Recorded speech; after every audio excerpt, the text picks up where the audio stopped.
Who you are never really changes. And it was clear who Ron Jardin would be. The Jardins, from Lower Hutt, were an average family who refused to be average. His mum was one of the best croquet players in the world, and his dad drove the fastest horse of the day. So no one was surprised when Ron set track records at school that stood for 50 years. Or when he bulked up at the lumberyard and earned a spot on the wing for Wellington. Or when he earned the famous black jersey, but after scoring 145 first-class tries, he retired at 26, never to play rugby again. Nothing average about that. He gave himself a year to learn stockbroking and started his own firm in the fitting room of a Wellington menswear store. And you know what? Jardin became New Zealand's leading investment and advisory firm. They help fund airports, power stations, iconic buildings, advising companies, governments, and iwi, enabling homegrown brands to reach a global market. And now they help over 50,000 of us to navigate the highs and lows to reach our financial goals. Jardin helped Corrine and Mark invest and retire in Wanaka. And one day, they'll help the grandkids retire in Wanaka too. Because whether the future's about what matters most to you, or the next big thing, we're focused to deliver great outcomes for our clients. Whether they're the next Ron Jardin or anybody else who refuses to be average.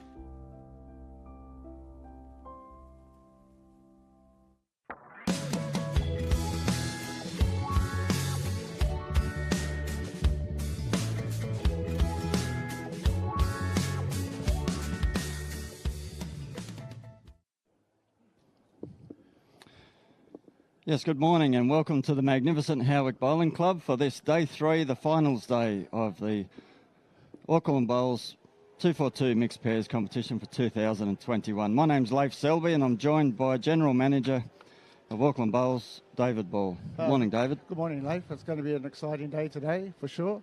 The teams have battled out 2 days of intense competition and we're down to the quarterfinals now. So if we can just go through the teams. Yeah, definitely has been hot competition over the last 2 days.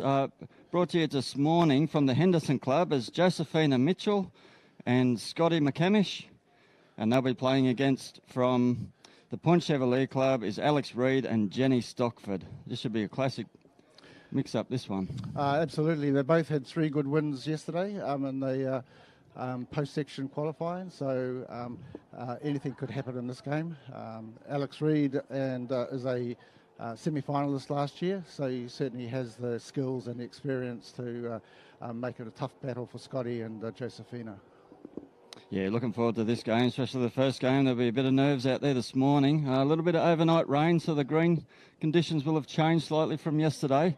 Bit of a stiff breeze as well, which is a bit gusty at times, so I'll test the patience of the players out there. But both teams will be very eager to get off to a good start here in this first quarterfinal. Correct, and there's some good matchups in some of the other draws as well. So in the other rinks we have Jeremy Brosnan playing with Jackie Belcher, playing from Takapuna, playing Goiko Bulldog and Davorka Bulldog from Carlton, Cornwall. We also have Kevin Morris. It's a composite team, Kevin Morris and Adele Innocent, up against the experienced pair of Nick Thompson and Esther Yu from Blockhouse Bay. And on the fourth quarterfinalist is Gary Banks with Wendy Jensen from Takapuna. They're playing, again, another strong combination of Catherine Ben and Frankie Lim. Yeah, some good matchups there today, David. We'll see how the day plans out. The players are nearly at the ready. A little bit cooler out there today, David. Last couple of days have been very hot. I was talking to some of the players earlier this morning. A little bit stiff and sore in the legs. It's been a quiet start, end of the season, and the last couple of weeks, club championships and the Bowls program's been pretty full, and over the last 2 days in the heat, 6 games in the last 2 days, the legs are starting to feel it. Oh yes, I played here yesterday and in the qualifying post section, and everyone was certainly very sore after those 2 days. So it's a bit of a shock to the system, but I'm pretty sure they're all keen and eager to get out there right now. I'm sure they are. It'll be a magnificent win to take this trophy home today. Finish off the year on a high, the last centre event or Auckland event for the year. Yep. What a way to finish a year. Yep. And so first up too, we just watched the opening thing. Particularly from Auckland Bowls, it's Auckland Bowls is really keen to get more people playing and enjoying bowls more often. And this event is brought to you in association with Hunter Bowls and Jarden Investment Group. So as we know, Hunter Bowls is New Zealand's largest bowl shop, and it is a home of Taylor Bowls, which is New Zealand's one of the most famous branded bowls. So Hunter Bowls offers a full range of bowls equipment and accessories, to cater for all the player needs. They're mainly the online shop, and so Hunter Bowls supports bowls across New Zealand. So I think we're off, Leif, and yeah, special thank you to those sponsors. These events just are not the same without sponsors, and we appreciate their continued support. So thank you very much to those. Oh, good start from both leads here. No nerves there. They got their eye on the trophy. I think the first couple of ends they'll just be sounding each other out to see how the green rolls, and to get their line and weight as quickly as they can. So it's a great start there from Jenny. Very important to get a bowl between the jack and the ditch when the jack's sitting on the tee.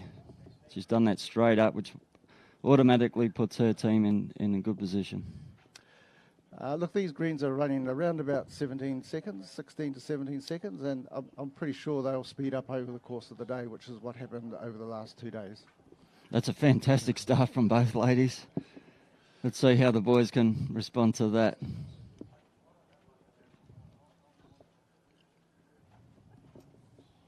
So we have the other quarterfinals for the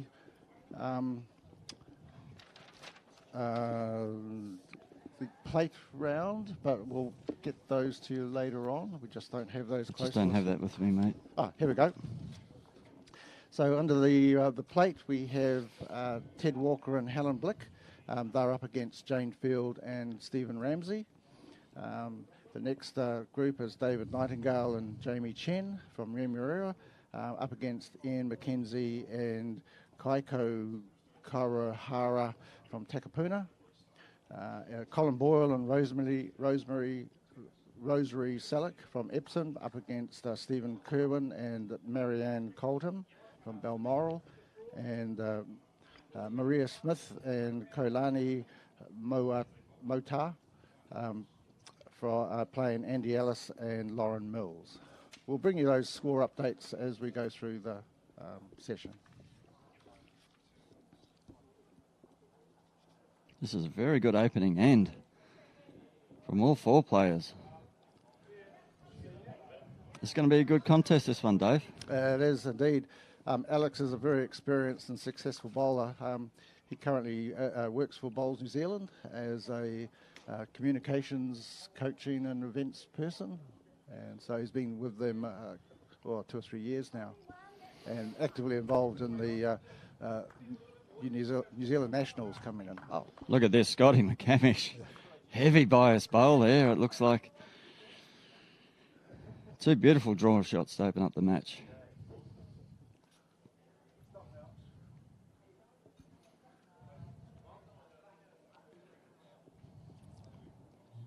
Alex is watching this bowl with a keen eye. Very colourful. That's looking pretty good. Oh, what a lovely bowl. And a front touch at a boot. What a magnificent start to the first end of this match. See what Scotty can do here.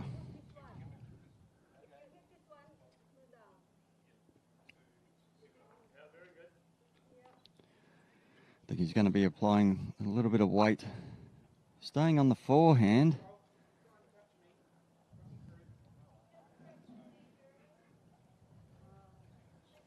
Just a little underdone, that one.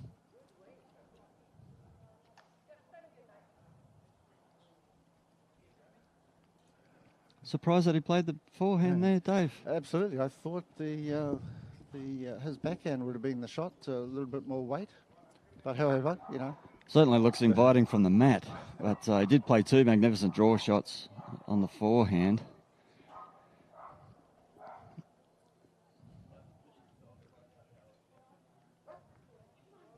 Smile on Alex's face. He just wants to replicate his last bowl, I think. I mean, it's a sign he's relaxed and ready to go, isn't it? So, no nerves shown from any player yet. Oh, it's another. What a brilliant end. Probably just outside for second shot. Certainly holding one.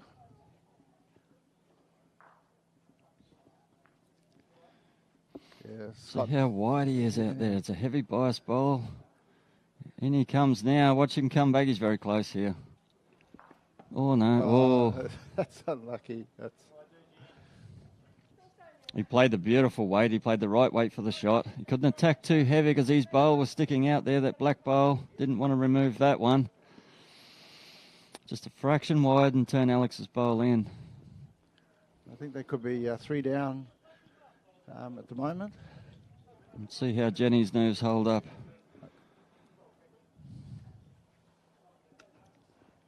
And Alex, once again, what a start from Alex Reid. The point share, they got their eye on the trophy today. Yeah. It does look set up for a bit of a run shot here. Try and dislodge those. I think there'll be a firm grip here. I don't think they'll be short on the next 2 bowls. Yes, I'm pretty sure Josephine will have a firm grip here, straight up the middle.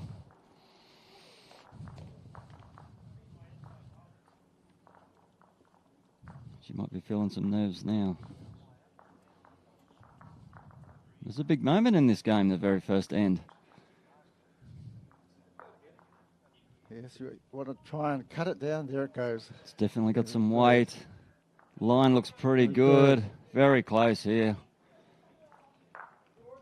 Oh, it's a great shot. Just removing the one bowl, it makes it difficult for the next one.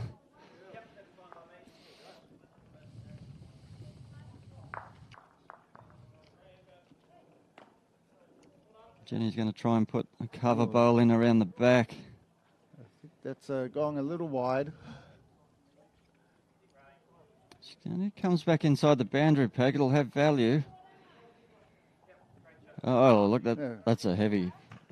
That's a wide side of the rink, that one. Played it beautifully.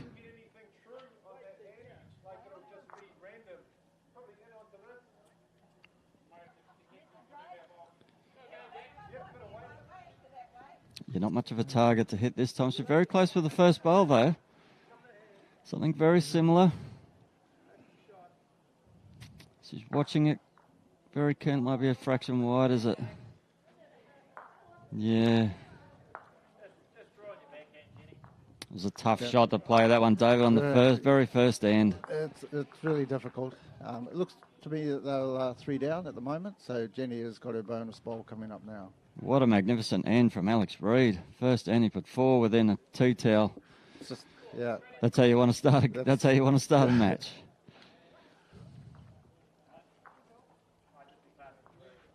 And here's another good bowl from Jenny. Could be just outside. What a fantastic effort. Well, that set the standard for the first end, David. It's going to be a great contest. It's going to be a cracker. So that was 3 shots to Alex Reid and Jenny Stockford. Jenny Stockford, yeah. So with the 2-4-2 format, Dave, I've noticed typically one team can dominate in one direction. If somebody finds the speed and the rink early, but specifically because they have 4 consecutive bowls in a row. If they find the rink and the speed of the green, they can tend to dominate in that particular direction.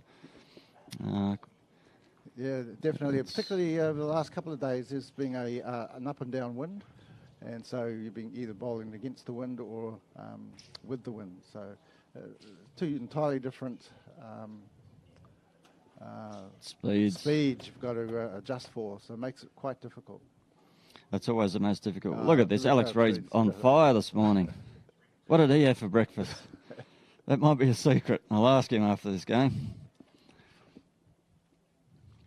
Jesus put the pressure straight onto the Henderson side of Scotty and Josephina. If you can jump out so quickly early on, it just makes everything so difficult, and you can relax into your bowls. Exactly. Couldn't have asked for a better start. Look, they're nice and relaxed. They found the rhythm. So we just need Josephina and Scotty to settle down a little bit, maybe, to make a contest, because the pressure's on them from the very first end. 16 ends, still a long way to go, but if Alex Reid continues this form... And here's another bowl that's right onto the head. Yeah. Oh, who's this fella? Get the checkbook out. Pays for bowl. It works for Bowls New Zealand. You have to change his shoes, though, I think, David. Actually, I quite like that colour. You got to stand out. Well, I'm a bit more traditional. I think the shoes need to be white. Oh. Scotty, what a magnificent try. Just snuck past the jack there. Geez, he would have dearly have loved to have picked that jack up. It would have made things a bit easier for his team and his partner. Yeah, we've changed direction today. Like you said, the players were playing into a headwind and a tailwind. Now we've changed direction, so it's a bit of a crosswind here, but up against the clubhouse as well. So the clubhouse side there was quite wide, just judging from the bowls that were put down on that side. So, bit of a distraction there. And again, Howard have done a marvellous job in preparing these greens. Brian Jago and his team have been fantastic in presenting the facilities here, and the greens in top-notch, excellent condition for bowlers. They sure have, Dave. It's always a picture to come here. And these greens are world-class, aren't they? Absolutely. And I actually went out to the other 2 venues as well, which was Blockhouse Bay. So congratulations to Les Wilson and his team on presenting his club in perfect, pristine condition. Also out at Glen Eden Bowling Club, Sasiana Simpson and her team out there. Magnificent green from the plane, and the facilities out there are magnificent also. Thank you so much for your continued support, Blockhouse Bay and Glen Eden Bowling Club. Most appreciated. Yes, Blockhouse Bay last year were our Club of the Year, and they have done a lot in terms of promoting bowls at their club, with events and new bowlers, new members. So there's always a lot going on there. So well done to the team out there. You're very active, actually, the Blockhouse Bay Bowling Club. I was up there just before the event started, and they're actually open on Christmas Day. Oh, well, there you go. Yeah. That one's just slightly short for Jenny.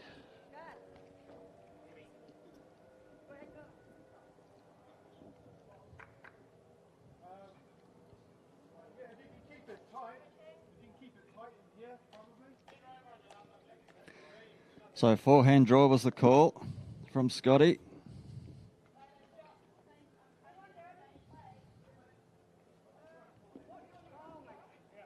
It must look tough from the mat there, Dave. Oh, the wind. I think the wind got hold of that one.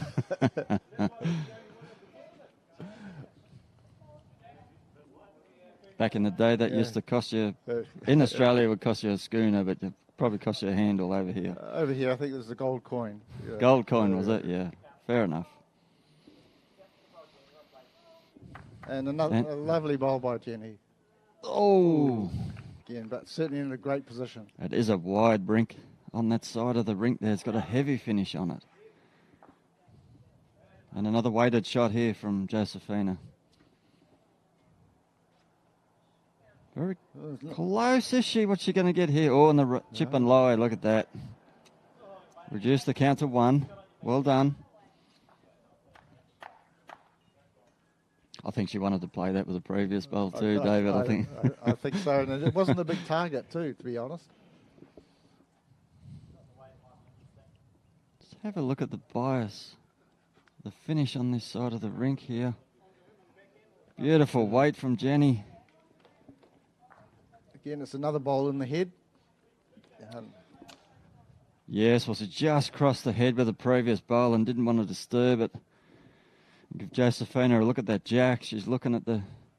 Oh, just a little bit tight this time.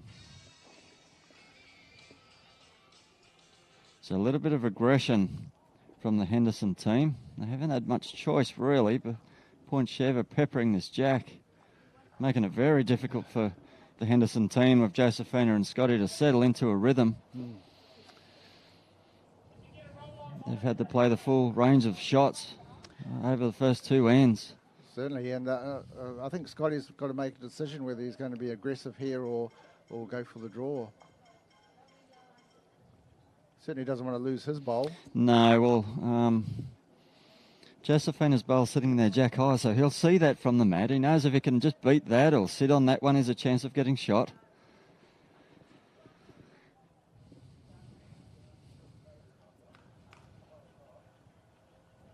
Alex Reid on the backhand draw, just wants to be careful not to disturb the head. Sitting in good position at the moment, just a little underdone. Might take that draw shot away. You might see a heavy drive here. Possibly, David. Yeah. Remove the two colourful bowls.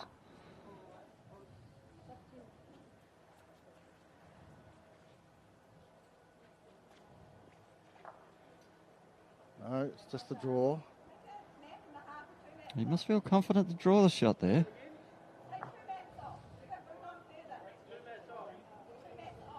Just a little heavy. It's another bowl down the back.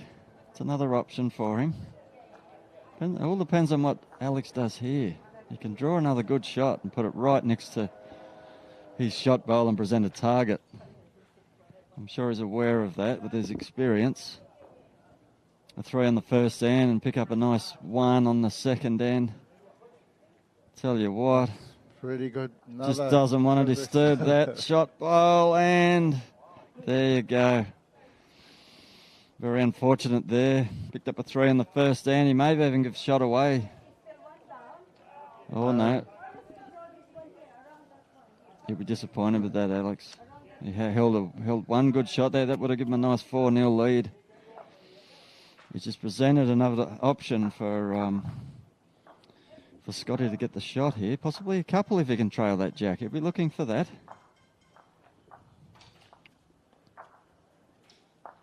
Just dead draw weight. Geez, Dave, I thought he would have reached up through there.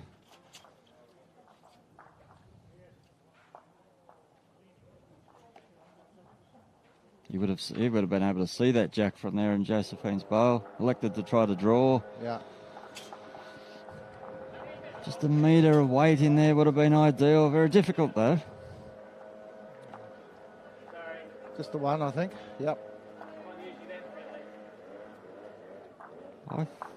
That was 1. Yes, he did give the shot away.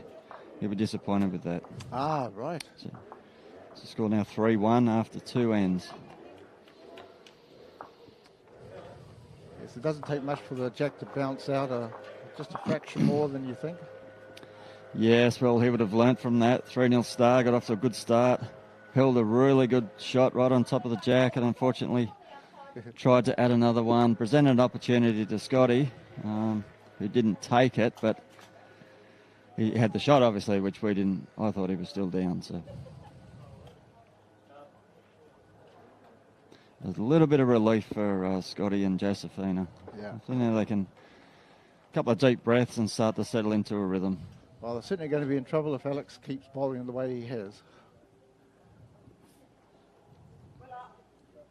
Well, he's a genius if he can keep doing that. I hope they come and see him and get some tips. It's certainly a magnificent start. That's a great opening bowl from Joseph. Exactly what they needed. Try to apply a bit of pressure back onto the Point Chevalier team. It's a slightly shorter end this time. The mat has been brought up a little bit.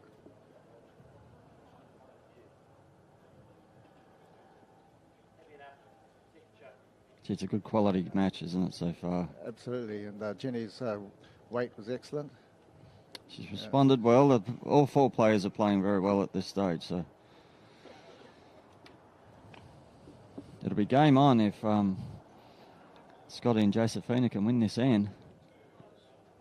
For a minute there, it looked as though Alex and Jenny were red hot and going to run away with it, wasn't it? Weren't they?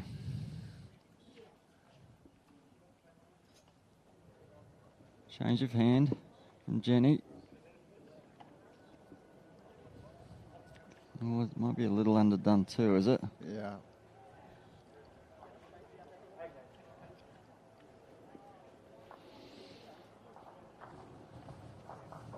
Oh, there's room for both of them there to draw in, so it'll be interesting to see how Alex gets on with those 4 bowls coming in.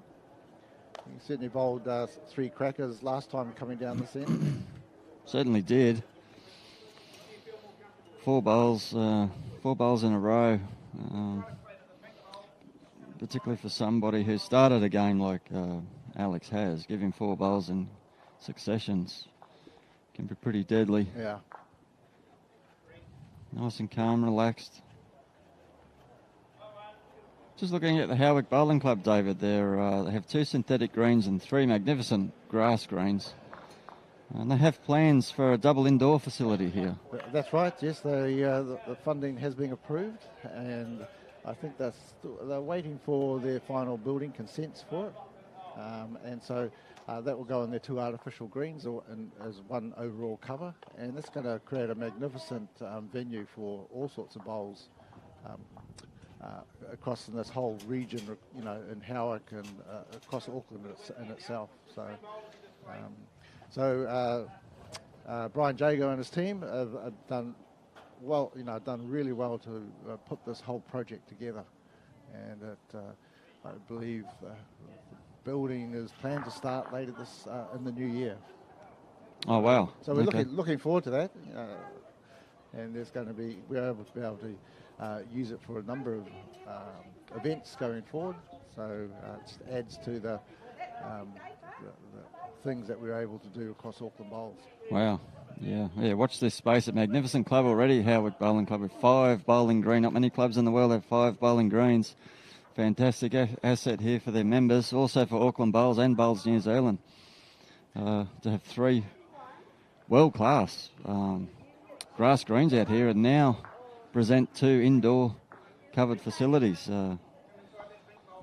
Wow, an absolute beautiful bowling centre and complex, the Howick Bowling Club. Absolutely. So we're all looking forward to that. 230 active members at this club.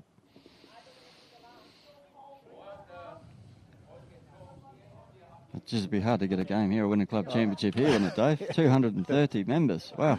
Yeah, they certainly take a lot of time to finish their club champs, and they've been quite innovative, and particularly with the lockdown and the compressed season that everyone's had. So they're all managing it as best they can. And, here's another good bowl from Alex. Just didn't quite get to the head, but I think they are holding one.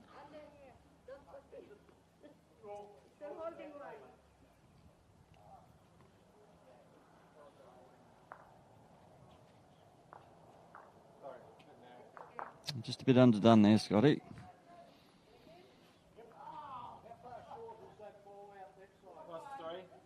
Just shot bowl, Dave. You think that purple one? Look, I think... Just past the jack? Yeah, I think that could be it.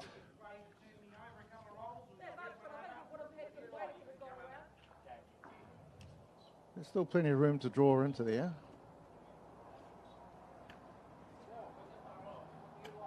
So he's changed to his... Looks to be a little underlined. He's a little, yeah, turning away very quickly on that side.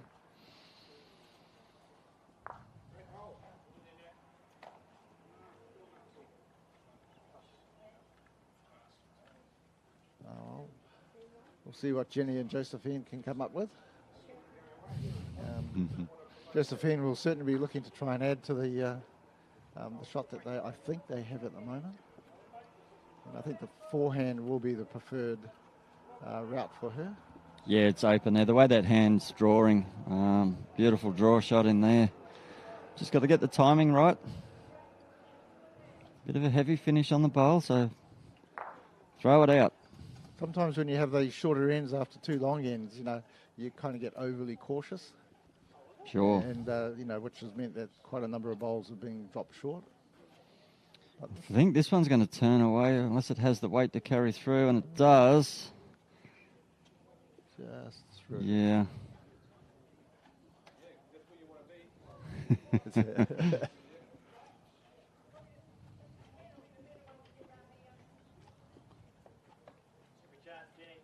If she's got the right weight here.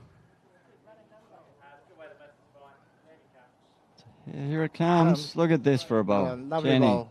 What a bowl. And a toucher. What a beautiful Yeah. bowl. Alex is quite happy with that bowl.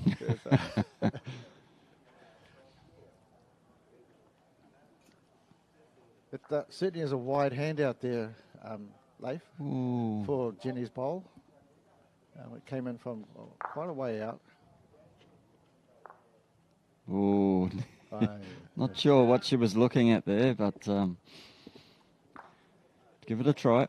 Let's see if Jenny can repeat the dose. Tough ask. Tough ask, but she's done it once.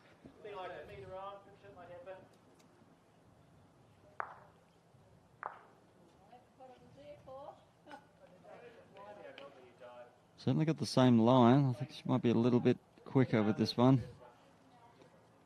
What a beautiful bowl from Jenny.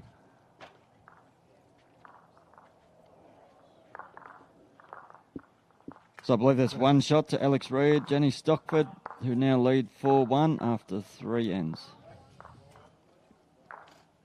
Certainly the breeze looks like it is picking up down there. Yeah, a lot of cloud cover there. There's a little bit of rain on Waiheke this morning when I left. Hopefully it stays over there, David. Yeah. Oh, it does look like Point Chev got that point. So it must have been Alex's bowl that was just nudged ahead. Jenny's bowl. And back to the full length. No, he's lost the jack.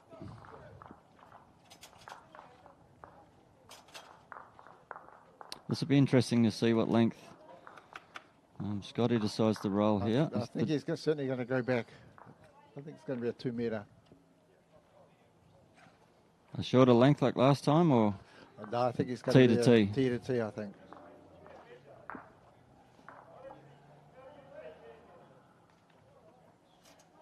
I think you're right.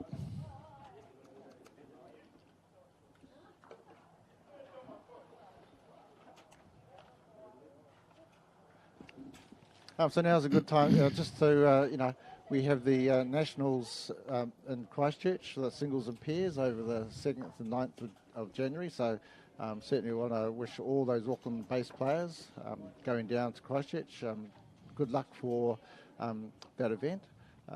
In particular, we have Auckland representatives defending their national titles.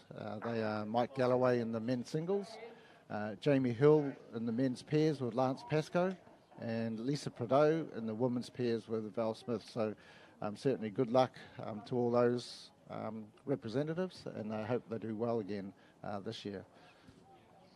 Yeah, thoughts will definitely be with the Auckland players going to Christchurch. There's not too many, I believe, heading down there this year, David, with the new boundaries and all that type thing. It was too many what-ifs for a lot of players to enter early and commit a bit earlier.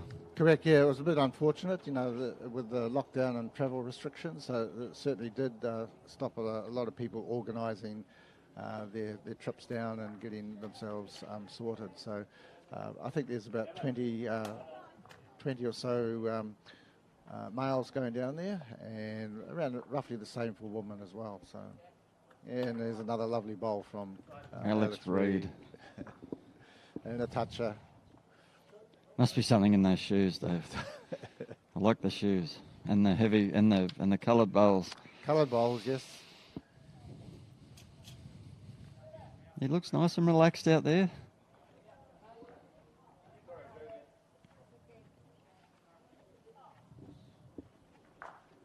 So Scott just hasn't quite found his length yet.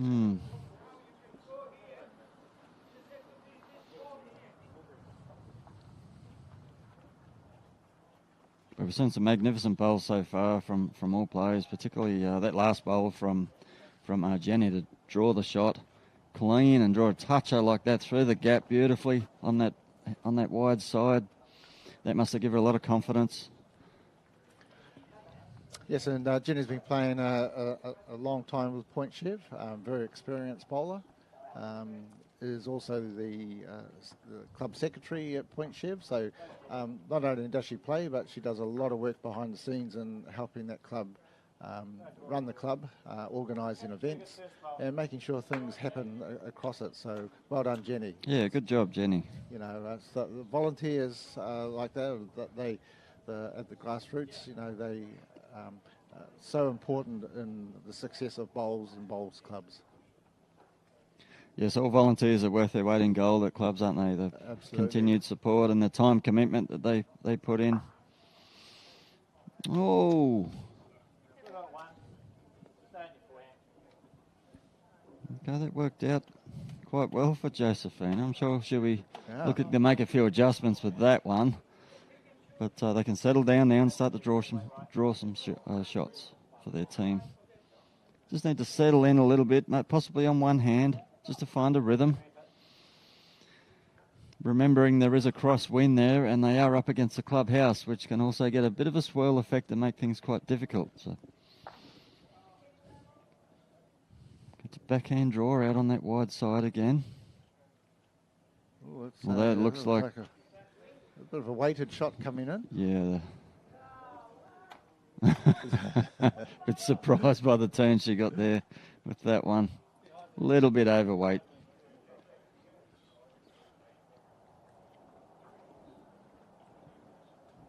I think at this early stage, it's really important to get bowls on the head at the moment. Yes, well, the head's still quite open. Just settle down, draw a couple of shots, find the rhythm. That breeze out there may have changed direction a little bit. The heads are certainly opened up from what the first two ends were, Dave. Yeah.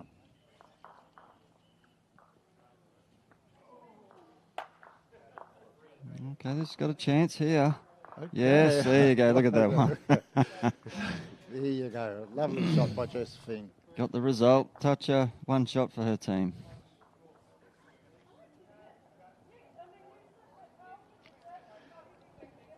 Certainly in this event, right through the 2 days, the jack rarely stays at the same place in a lot of the ends. It does get moved around quite a lot, and which makes it really important to have bowls on the head and behind the jack.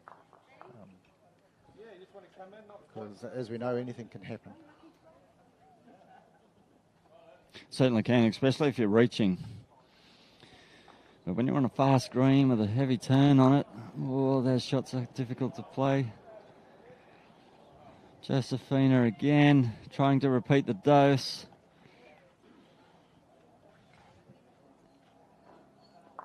And done it again, look at that. Yep. There you go. Gee, she gets them away quite tight on the backhand there, Dave. Yeah, absolutely, yes. Looks like she's using a Greenmaster XV1 bowl. You'd be familiar with the draw on those bowls? Yes, I do. I bowl with those. They are a little tight than a normal Henslight Dreamline XG. I'll see if I can get confirmation of that, if it is a Greenmaster XV1. So Josephina looks like she's bowling with a Vector VS. Oh, is that what it is? Oh, okay. For Josephina, yeah.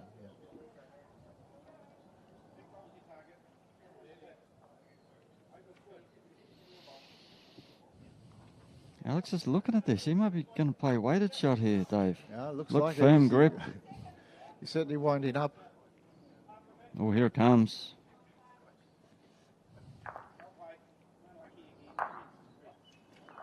Oh, close your eyes. And the follow through. Not the desired result, a smile. I think it's I think the next one's going to be an aggressive shot. So what does Scotty do here now, David. He's holding 2 good shots, a presentable target. He needs to try and get one behind somehow. Because he's got one more bowl after this. And so... certainly a wider line. Looking to... Look out, look out.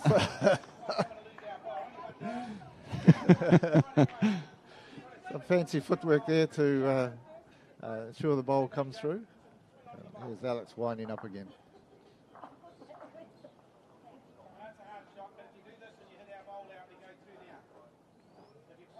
Well, that's not far away. Oh, he's clipped the edge over to the side, and the bowl went with it. Anyway, look, he's reduced the count from 2-1. You'd be happy with that, I guess. He clipped it sideways. He clipped it sideways, yes. Which collected the jack, and it just stuck to it. I think, Scotty can breathe a sigh of relief there.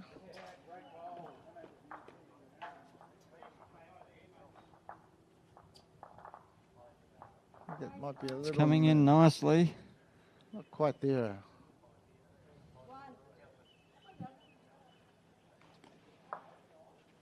Okay. So dodged a little bullet there, but they're hanging in there, 2-4. So it's one shot to Josephina and Scott. Look at that. There we go. Beautiful bowl. That's how you do that. Yes, it is an XV1, that bowl.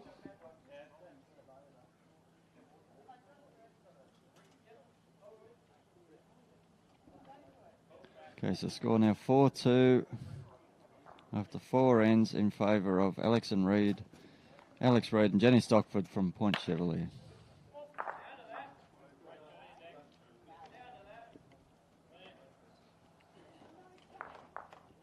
It's another full length end, Dave.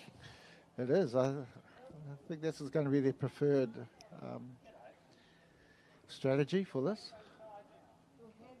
Beautiful line. How's the speed? Just a bit too much. See the sun starting to poke through there now, Dave. That's a little bit, and that'll dry the greens out slightly, and we'll probably pick up a little more pace.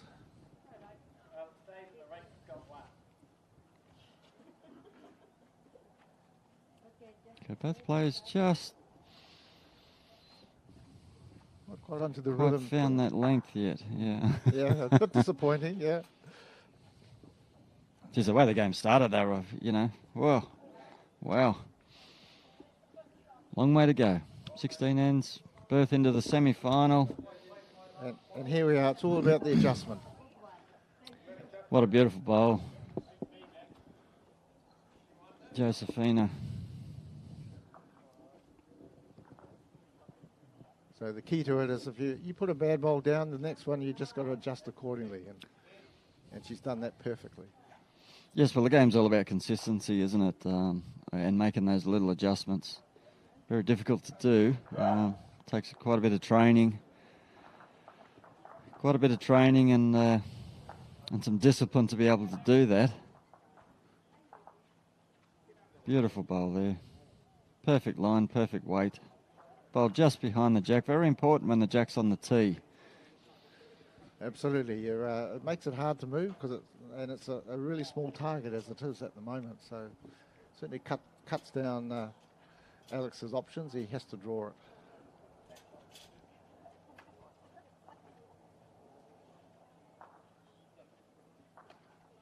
It's a good line. How's the weight? Weight looks good also.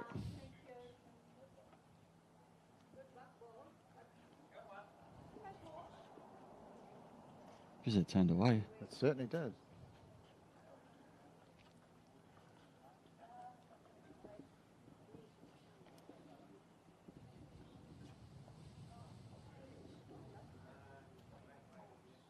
I think he is playing with those Vector VSs, which are a wide ranging bowl with a, as you say, a very heavy draw.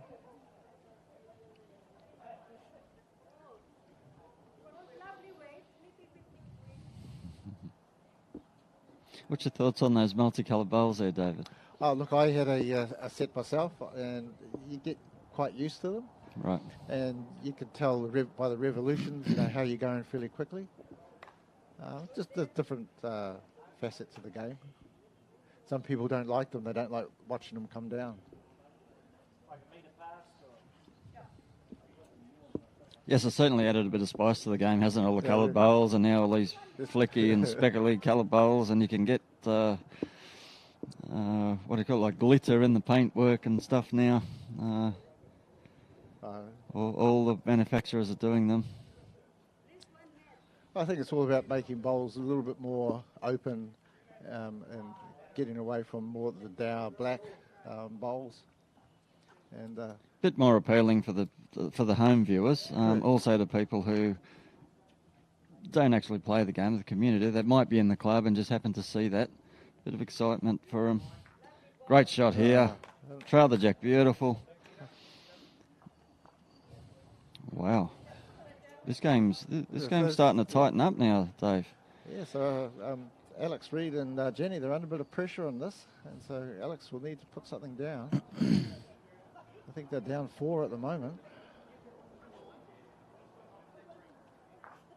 Quite sure that's going to come back. No. Just a little wide. Good weight though. It's a pretty good bowl. He wasn't far off there. Beautiful speed.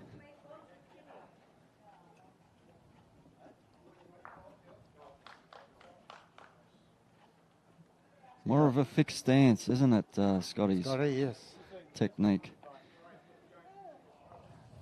Just played it again. His beautiful weight again here. Look at this. Lovely what bowl, a shot. Yes. 3 beautiful bowls there, Scotty. A touch of the boot. Oh, Alex isn't going to have any of that. Stand back. I'm pretty sure his next one is not going to be short.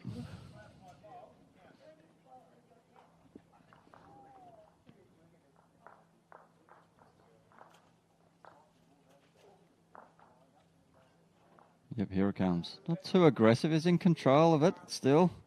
Just going to peel away. What's going to happen? 1, 2, 3. Look at that. And here's the beauty of having the back bowl. Yeah, Alex will be shaking his head. I just played 3 beautiful bowls. You've done that to me. Look. Yeah. Unfortunately for Scotty, he presented a pretty big target there, and like a player like Alex Reid was never gonna miss that. He had a keen eye looking at that. Now the head's completely changed back to their favour, so I can only imagine Jenny's going to arrive up here and try and make a conversion shot. I think any touch on the jack and against the jack will... yeah. The way that hand's playing, she can come around that short one with on the forehand, or she could elect to come underneath that one with a little bit of weight and try and remove the black bowl, the shot bowl. So she has options here. Let's see which one she takes. And this is, again, the beauty of the 242s with the number of bowls going down. Things will always happen. One time you're holding 4 and then you're down to 1 and in a precarious position. So it's a pretty good attempt here, Josephine. If she comes under that one or off that one, okay. This will be interesting to see now. She tries to play under that second wood and remove the black bowl. She could score a couple of shots that way. She's on the backhand. It's a bit of a weighted shot. Oh, I was looking down the other side. I'm quite sure what she sees there, but we'll see. Off that one. Oh, wow.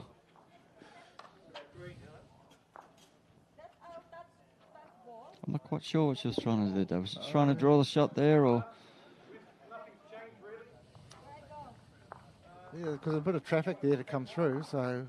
She could see the jack and the shot bowl on the forehand underneath that short bowl. I thought she might have been going to just poke one up there with a little bit of weight.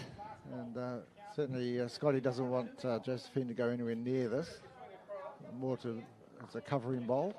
I think she's going to play a bit of a nuisance one here and get right in the way. Well, not really. Okay, now the bowl's removed, the one that's pushed before. So the idea is to come around the short bowls and just play onto Alex's second wood and try and promote it for the shot. Difficult shot, but geez, it's a good attempt. Look at this. It's not too far away. Look at this. What a great bowl, Jenny Stockford. What a great bowl. Not quite. Geez, it almost deserved it, didn't it? Some great bowls in that whole end.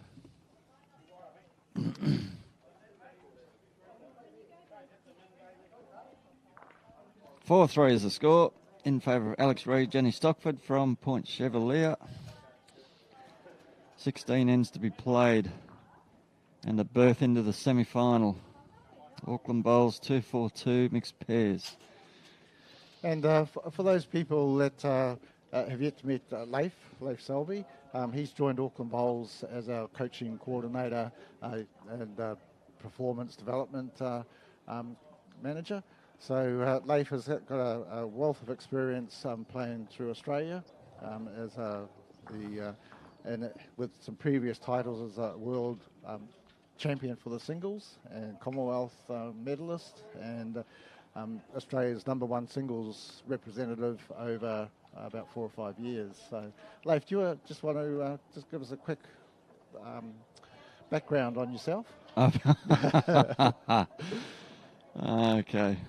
Don't really like to talk about myself too much, Dave. But more about your role, yeah. About my role with Auckland Bowls? Correct. Sure, yeah. Okay, so when I was back home, I'd done a lot of coaching clinics and stuff around the clubs, coached some academies and that type of thing. So very passionate about what I do with the coaching. When I was in the Bowls Australia team, I sought out all those resources with the psychologists and stuff like that. So I learned a lot about myself, which I believe is very important for a player to reach their full potential. So I put myself through a very vigorous training regiment, which I'm really excited to offer the bowlers in Auckland the opportunity to do exactly the same training program that I was doing and assist them along the way. So if I haven't got around to your club yet, from early next year, I'll get around to all the clubs around Auckland and have some group sessions and do some training and coaching, hopefully with all the members of Auckland Bowls and hopefully start to see Auckland dominate in some of these representative honours and give some of the players, the juniors and some other players, the opportunity or a pathway into some of these representative teams as well. Correct. And some of the key things is motivating clubs, to get coaches involved and become coaches to assist their club members. Exactly. Yeah, I think it's very important that even if clubs have current coaches as well, I think it's important that we continue to replenish the troops and bring new coaches through. Not that they're going to take over the current coach's position, but it's always handy to have an extra person there in the club. Yep. But I'm really keen to get around to the clubs and work with the members and the club coaches and their staff and just try to boost participation within the Auckland region. Yep. So again, this end started out with a couple of really good bowls. Alex has put a lovely one in, and that has just pipped Scotty's first bowl. So it is set up again for another tight head. Yeah, I think the breeze maybe just changing direction slightly down there. There's a couple of short ones and a couple just overweight. Sometimes, if the breeze is in your face, like we mentioned earlier, it can stop your bowl, and then with your next bowl you don't get that breeze, and you'll pass the head. So 3 beautiful bowls around the jack there now. Now the game's starting to tense up a little bit. So it was a good bowl by Jenny. So they're holding 2 now. So let's see how Josephina can respond. Ooh, looks like gets them away tight there on that backhand of hers. I think she's got that lean on.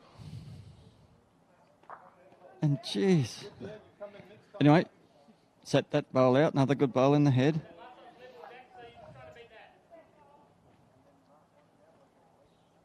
Nice technique, isn't it, Jenny Stock? Nice and relaxed. Yeah. Not too much movement, which is good. The head's nice and still. Nice fluent action. Here it is. Lovely bowl. Another Just consistent bowl. Well done.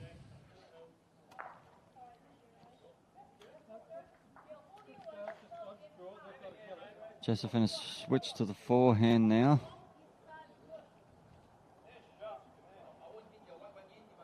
Oh, it looks tight. She likes to flirt with that centre line. A little bit of weight on it though, just underneath.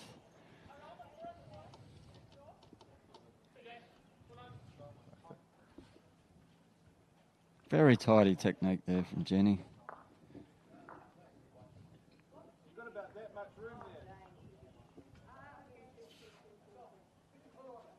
And look, and this is the end result. Nice fluent action, not a lot of body movement. Very consistent. Well, certainly Scotty and Josephine are up against it now. So Josephine has switched hands again to the backhand with weight. And just a little, geez, Dave, I really think she needs to settle in on one hand and find the rhythm. Chopping and changing hands like that just makes it quite difficult. And it's just allowing Alex and Jenny to take possession of this side of the rink and play at their own game. Absolutely. Yeah. The way it's set up, they've got the back bowls, they've got holding four, so they're in a really good position at the moment. And Scotty is up against it for his two bowls to try and reduce it if he can. Yeah, so like you said earlier, it only takes one bowl. If he contacts one of those shot bowls just short of jack, it could pop under the jack and go back to one of their bowls. So there's that breeze picking up. Quite difficult out there at the moment for the players. Now, will it be an aggressive shot or will he try and draw the shot? Or with that line, looks like he's trying to draw. Very difficult. And here it comes. He's coming back into the head. I'm not sure it's going to be there. It's just hanging out. Difficult shot there, David.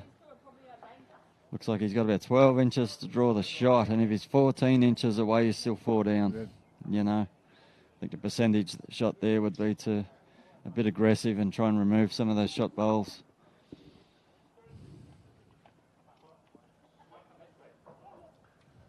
Yes, you can't afford to drop a 4 here, and I think Alex is putting another bowl in.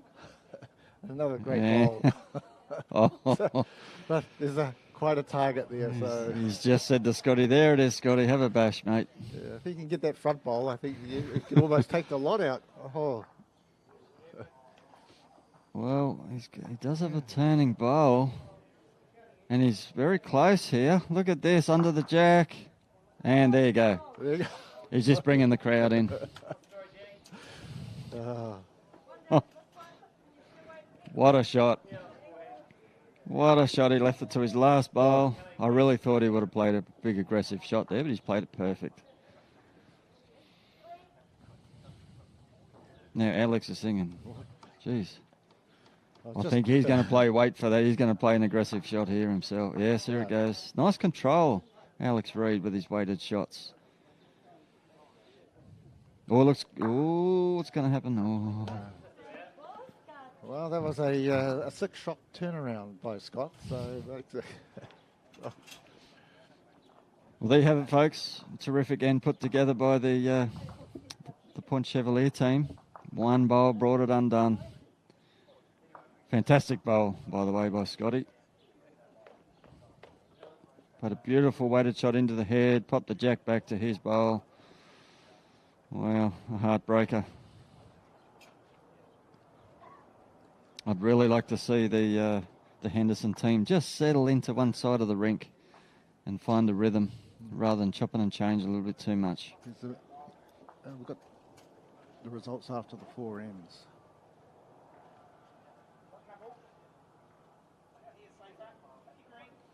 Yeah. Okay, we just have some results have come in for the plate event.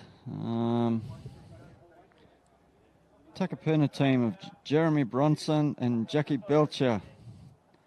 4 shots over Carlton Cornwall team of Joyko and Dvorka Bylog, 7-4. No, sorry. Carlton Cornwall 7 and the Takapuna team of 4 after... Yeah, this is the main round. Oh, it is? Yeah, the main round. Oh, sorry, I just said... Yeah. Update it. 7-4. Sorry about that, folks. Okay, composite team of Kevin Morris, Adele Inelson. Where are they, mate? Yeah. 5-6 to... Okay, a 5. Currently on 5 shots. Nick Thompson, Esther Yu, currently on 6 shots from Blockhouse Bay after 4 ends. Yeah. Takapuna team of Gary Banks and Wendy Jensen are on 1 point. Catherine Bean, Frankie Lim, composite team on 9. So 9-1 to the composite team of Frankie Lim and Catherine Bean after 4 ends. No, I'll just write it down.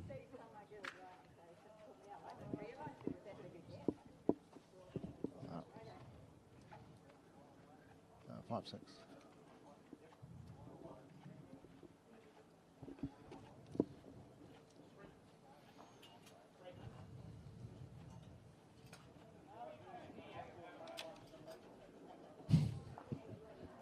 Okay, what's happening? I missed that. Well, it's 4-4, so it's come back to a tight match as we expected. Josephina's put 2 pretty good bowls down there and is holding shot at the moment. Yeah, so Alex Reid and Jenny Stockford would feel as though they should be leading this match, but a couple of brilliant shots from Scotty have kept them in the match there, so still a long way to go, 16 ends. This is Alex's preferred hand, and the backhand coming down the alley. Good line and length. Yet again. On the jack. Another toucher coming up. Beautiful bowl, Alex Reid. You get the sense that they're not dominating, but they're on top, aren't they? Even though the scoreboard is 4-4. It's certainly been the more consistent side. Certainly, Alex likes that backhand, so he's being on the button there a number of times now. Here comes Scotty again. What's he going to do? Just slipped underneath. Am I looking around my bowl, am I? Got to keep in mind that Alex did give that shot away when they were 3-1 up. Could have been 4-0. Could make a little difference. Good line and length again. Alex Reid, very consistent. Just going to pull up. It's a handy bowl there. Another bowl on the head.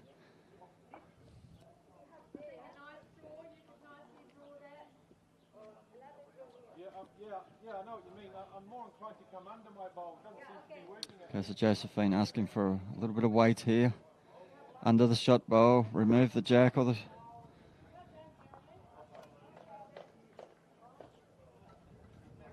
Looks good so far. So far. Here he comes again, old Scotty. He's done it again, has he, Dave? I think it's just going to Oh, geez, they die turned. away, yeah. Geez, that turned away. It looked good out of the hand, that one. Okay, Alex can see what he's going to try and do. Will he play a back bowl to cover that, or will he try and draw another one? No. Looks like he's going to try and draw another shot, does he? Put the pressure right on him. And he's done that. Beautiful bowling, Alex Reid. Only one down still. She likes the aggressive style.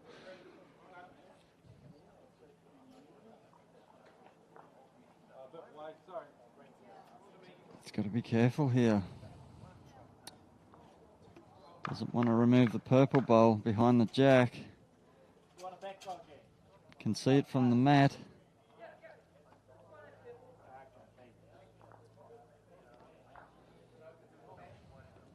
Alex is aware of that. He's going to try and put Put a covering bowl down the back, compensate for Josephine hitting the jack back there.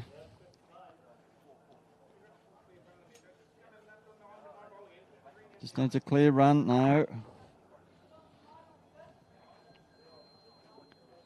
Still in a good position there if they try and attack it. That jack could spring. Look at Josephine. She's eyeing that. She said, I'm going to get this. Could be a heartbreaker again for Alex and Jenny if she does. Be very careful, Dave. She just misses the jack. She can remove her own bowl there. And there'll be 4 down, 3 down. 1 down at the moment. Wow. Just a couple of feet of weight, say a metre of weight there would be ideal. Just trail a jack or sit the bow, make too aggressive there, and things can go terribly wrong.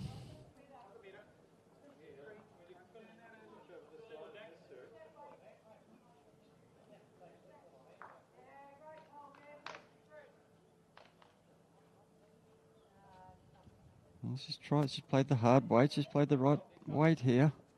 And got the shot, has she? Nearly done it again, Dave. Nearly done it again. Got 1 more bowl to go. And it has opened it up a little bit. Well, it's exciting, isn't it? Like you said, it takes 1 bowl.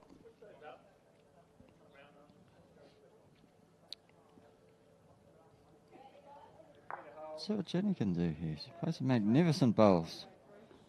It's a good attempt.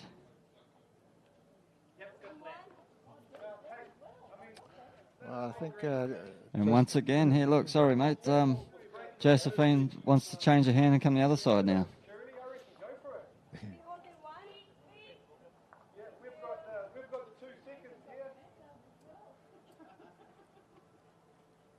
Yep, a running shot. Yep. Back on the forehand again. You were close last time, Josephine. Very quick on the mat. Point of release. She's very close here with these tight bowls. No, it's just going to turn away this one. Just needed an ounce more speed, I think. A sigh of relief from Alex and Jenny. Bugger, she said, look at that. Good to see.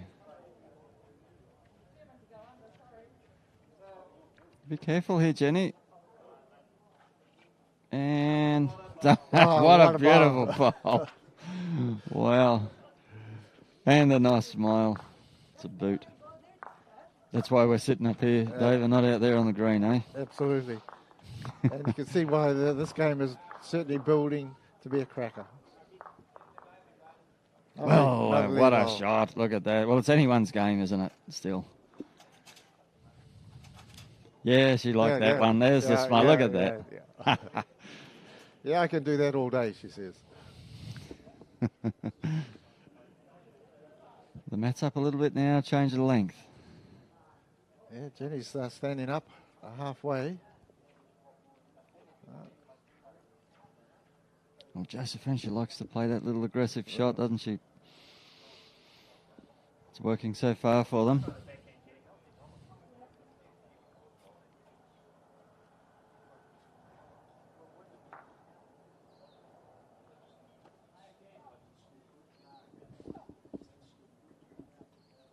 Yeah. Yep. Yeah, it is. Yep.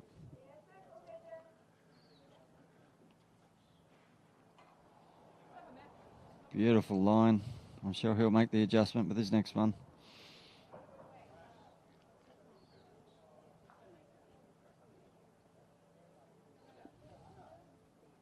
It's turning out to be quite a nice day outside. We're going to take that breeze away. Yeah. Monday and Tuesday. Oh, beautiful bowl. Monday and Tuesday were scorchers, David, out there on the green. I think a lot of people had a bit of sunburn, and they're certainly, again, tired bodies at the end of it. And, particularly being the first major event through Auckland Bowls following the lockdown and restrictions. And so it's good to see people out bowling again and enjoying themselves, and that's the main thing. Clubs are now opening up and members can now enjoy the bowls and facilities since early December, and that's been great to see. it's been tough for clubs during the lockdown for sure, and Back in full swing. back in full swing again. It certainly is great to see people back out on the greens and starting to see each other again at the clubs. So this 242, Dave, the last 3 days, the time slot between Christmas and New Year, how do you feel? We had 76 entries. Are you happy with that? 76 entries has been really good considering the what's been happening over Auckland.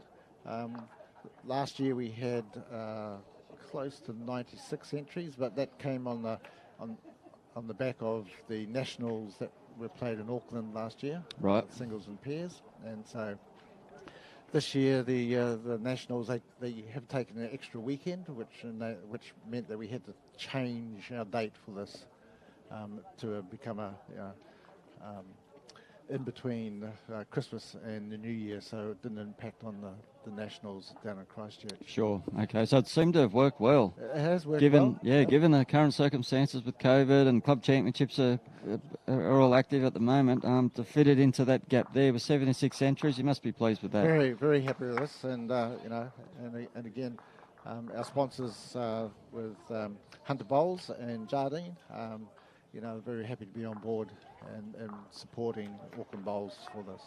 Okay, that's great. So in the future, would you consider this time slot again, or would it go back to, depending on the nationals, at late January, mid-January? Look, again, it would probably, the nationals will be back in Auckland next year, and so then we'll look at aligning this event with the nationals event. Sure, okay. Yeah. Very good. But we're certainly very conscious of holding it now, so it enables people to get down to the nationals and travel and all those sorts of things. Of course, that was all pre-COVID, where typically you'd have a lot more people going down to the event and, down there. Yeah, it certainly has made things difficult this year. We'll be glad to see the end of this year, I guess. But what's going to happen next year? Well, look, everyone's got their fingers crossed, I think, and to make sure that we carry on as normal as possible. And clubs are now, running to complete their club champs and all those sorts of things. And we also have coming up our Auckland Bowls 3-5 Open event, and so that event starts late in January, the 25th. So that covers over 3 weeks, with the finals on the 15th of February. So those entries are open now, and club secretaries can all enter their club teams via our website. So. Oh, very good. So Auckland Bowls 3-5 Open event starts on the 25th of January, goes for 3 weeks, with the final being held on the 15th of Feb. Correct, yeah. So that's another well-supported event by all clubs. So we're looking forward to that. Sure. So look, there's been a couple of lovely bowls come down while we've been just chatting on that. And I think Jenny's put a screamer of a bowl down.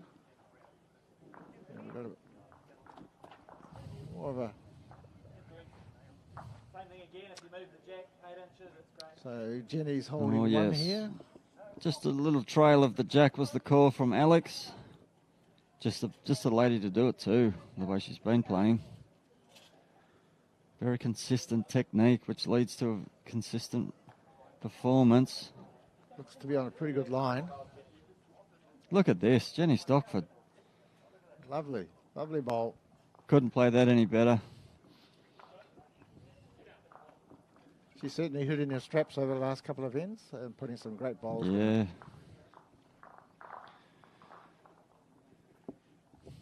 Josephine with that little weighted shot again. How's she looking this time? In the area. In the area. Got the jack. There we go. Done it again. What a shot.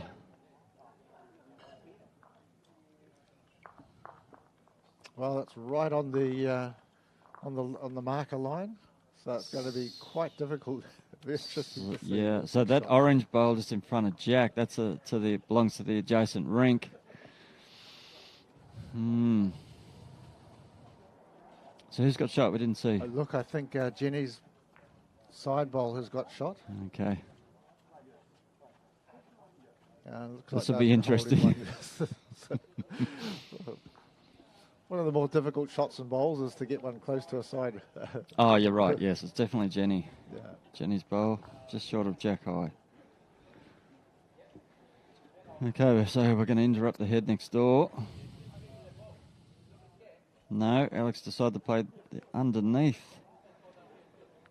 Oh, you don't see that often, do you? They are on a time limit, I guess.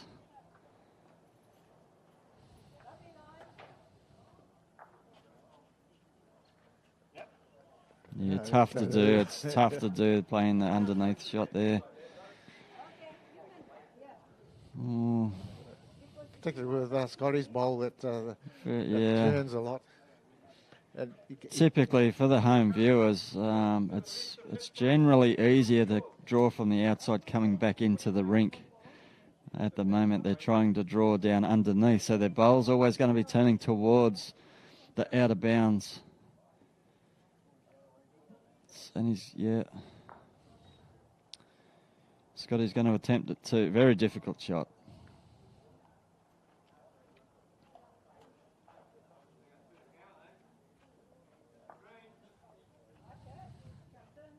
Because the game on the adjacent rink is right in their draw line, they're going to try this difficult shot underneath here. Even though there's plenty of room, it's very difficult to do. He picked the perfect line, see, but that short bowl's going to be in the way. You have to come around that if he had extra weight. Oh, yeah, or he'd have to be very close to it to stop his bowl from running outside the boundary line. Just like this one. Is this one going to stay in bounds? That's the problem. No, I don't think it has. No. I don't think it has, no. That's a great shot, but it's just too... You see the problem there? If that orange bowl on the next rink is in play... Well, we're certainly looking closely at it. I might get the umpire to look at both of those. Oh, maybe. Oh, no. Oh, they're finished. Yeah, okay. That must be in if they're leaving it there. Because Josephine, maybe she hasn't looked at it.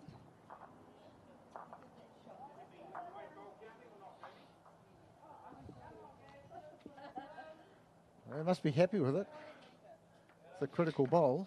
Well, something's not right.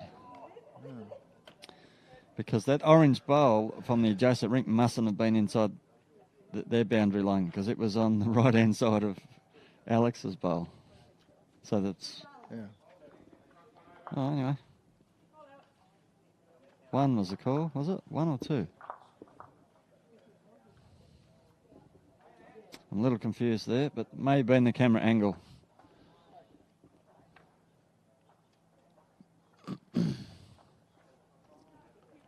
I believe that was two shots, David. 2 shots, okay. So they must have counted it in.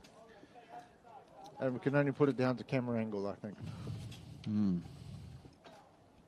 Anyway, great shot from Alex Ray. Very difficult to do that, but he's done it perfectly. I'm surprised that Scott continued on his backhand on that one when they had cleared the rink on the other hand. So. Yeah.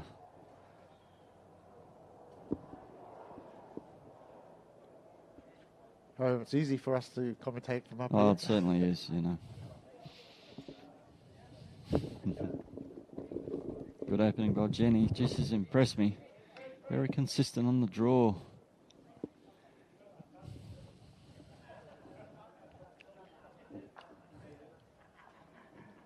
Josephine on the mat, not much movement, but more of a push style action.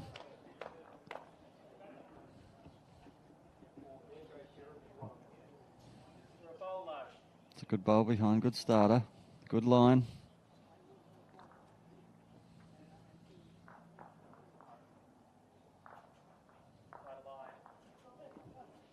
Good line again from Jenny. How's the weight?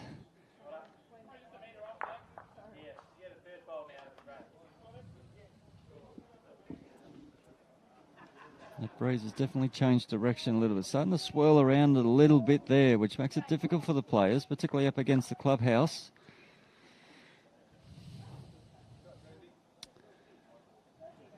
Josephina, beautiful line again. Second shot, I think.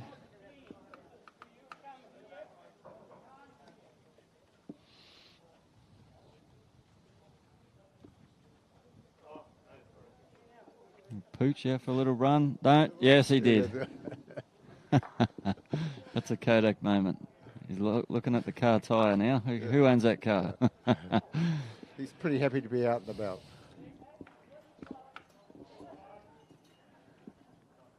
Alex Reid on the backhand. Scintillating form. I'd expect it to be pretty close with his at least 3 of his bowls here, Dave, the way he's playing. Okay, it's an unusual... the commentator's curse got him, look. I'm pretty sure his next one will be pretty close. Yeah, I'm not going to have a bet with you there. It's a good line here for Scotty. Sneak under that bowl. Yeah, beautiful bowl, Scotty. Yeah. Just a bit of a heavy turn at the end on his bowl. Plays them well. Plays the good weight.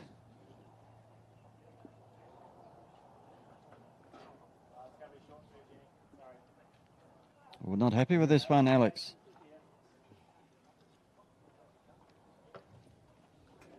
Sorry, mate, that was me. Put the curse on you. That's it.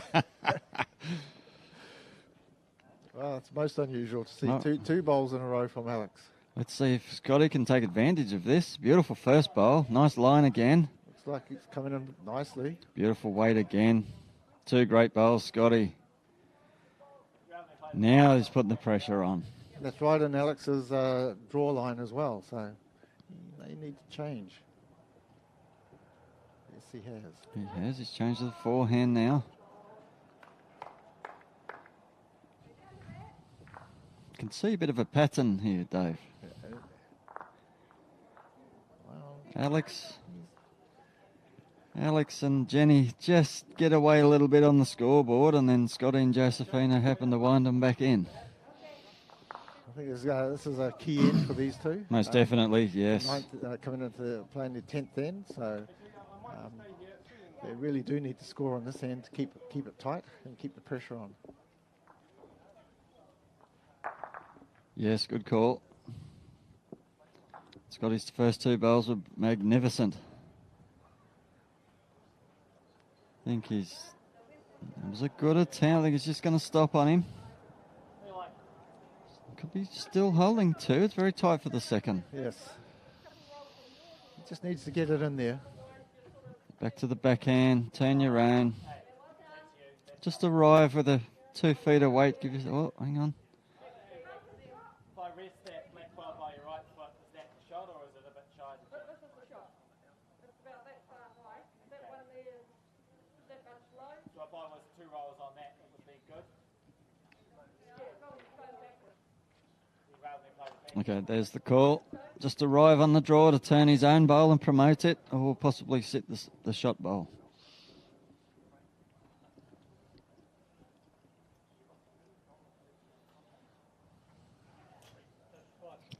He's played a good weight here.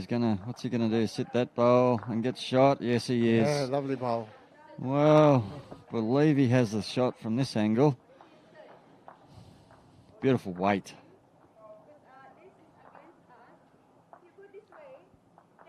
Well, he certainly played the shot that Jenny called to come off that black bowl. So Josephine's calling a shot underneath her bowl with weight to remove Alex Reid's shot bowl. And he's just gone underneath the head. Tough shot. Tough shot to play that one.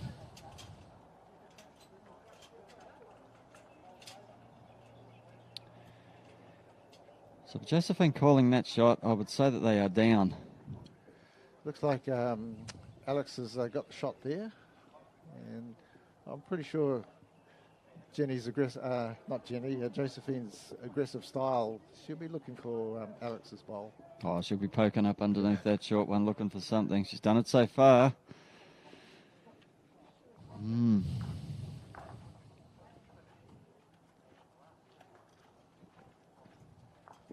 Looking from the mat, it's a tough shot.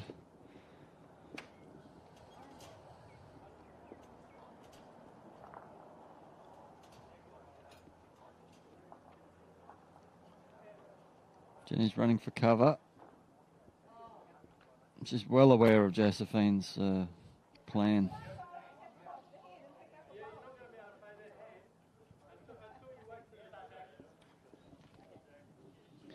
Okay, here we come.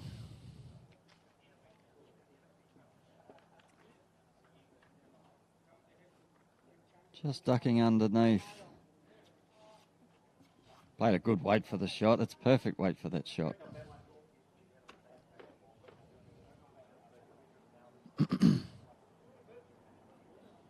She'll run for cover again.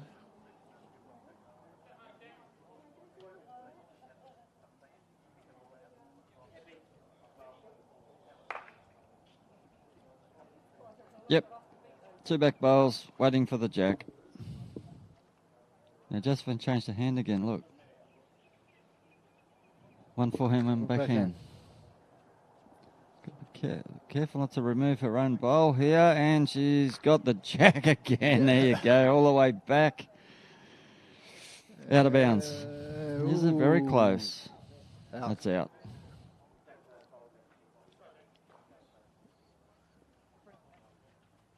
I don't think I've ever seen anybody change their hand. 1 bowl from the next. Josephine, she's done it well. Tried the forehand shot, missed it. Tried the backhand shot, got it. So it keeps them in the game.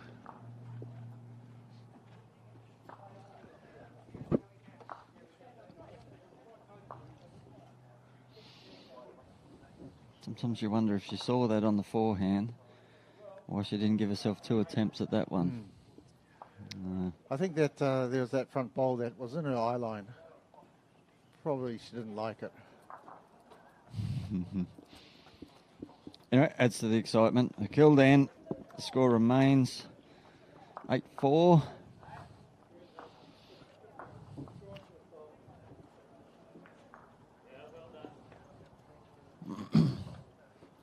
Both teams having a little chat to each other there, talking tactics or what they're going to do or what length to play.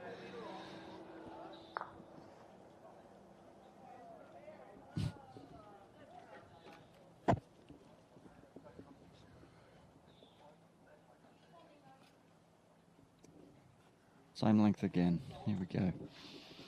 Reset. Let's see the consistency of Jenny Stockford on the draw. Played magnificent so far. Such a nice fluent action. Beautiful line. How's the speed? Looking pretty good.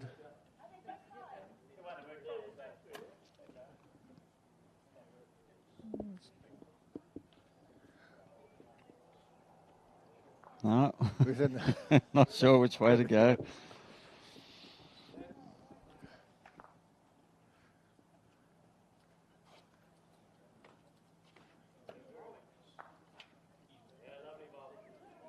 Has she got the speed? No, she hasn't.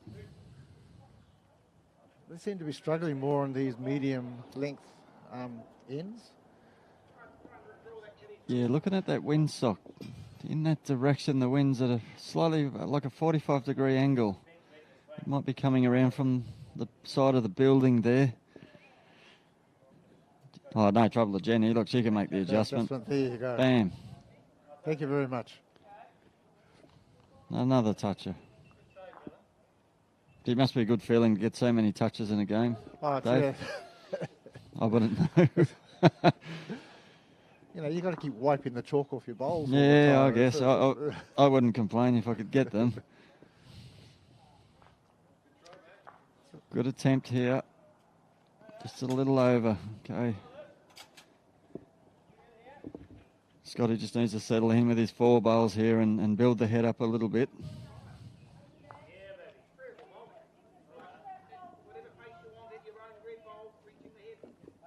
So the backhand's pretty much blocked there for Scotty, so he'll have 4 draw attempts on the forehand, I could imagine. And the way he's been drawing, he won't be far away either. Yeah.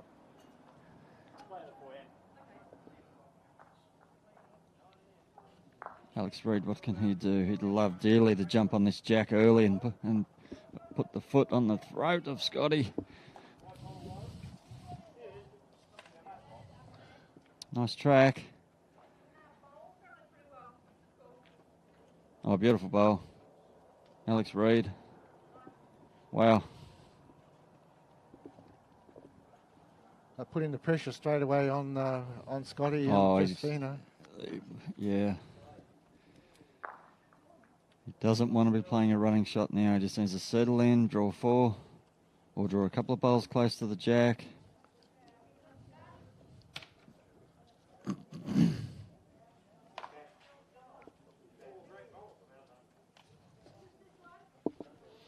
Okay, just got some updates for the other matches. Takapuna team of Jeremy Bronson and Jackie Belcher versus Carlton Cornwall, Joyko and Dvorka Bulog. After 8 ends, the score is 10-9 to the Carlton team. Kevin Morrison, Adele Innocent are 9 shots against Nick Thompson. Esther Yu from Blockhouse Bay, 8 shots. This is after 8 ends, folks. Composite team of Catherine Bean and Frankie Lima on 10, leading Gary Banks and Wendy Jensen 5 from Takapuna after 8 ends. So some pretty tight games there as well, Dave. Tight games there as well. So, at the halfway mark, anything can happen. 9-8, 10-5. I know Catherine Bean, Frankie Ling got off to a flyer at 9-1. Wendy and Gary are starting to close the gap. The other 2 games are 1 point in it. Wow. It's been a hotly contested event, this. Everybody wants to win this trophy and finish 2001 on a high. Oh, this end's got a little bit open, a little bit rough. What's happening?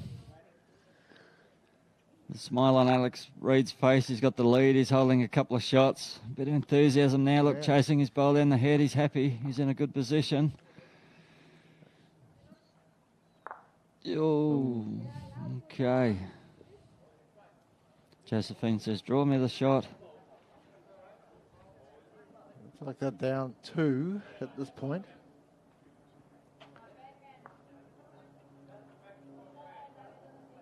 A better line from Scott. He's going to come under that short bowl though. Oh, he needs just another couple of feet, maybe a metre. It's a very open head. Ooh. I'm just a little worried here that Josephine's going to have a little runner at that one, Dave. Well, she can see the jack on the shot bowl. If you lose your bowl, you could be 4 down. So I think the key here would just be to draw into it, cut it down, and have a go with your last bowl. Look, she's looking at that. She can see it, and she likes it. However, if she misses, I can imagine Jenny Stockford's going to draw 2 more counters in there. There's plenty of room. Oh, Jenny is first up. So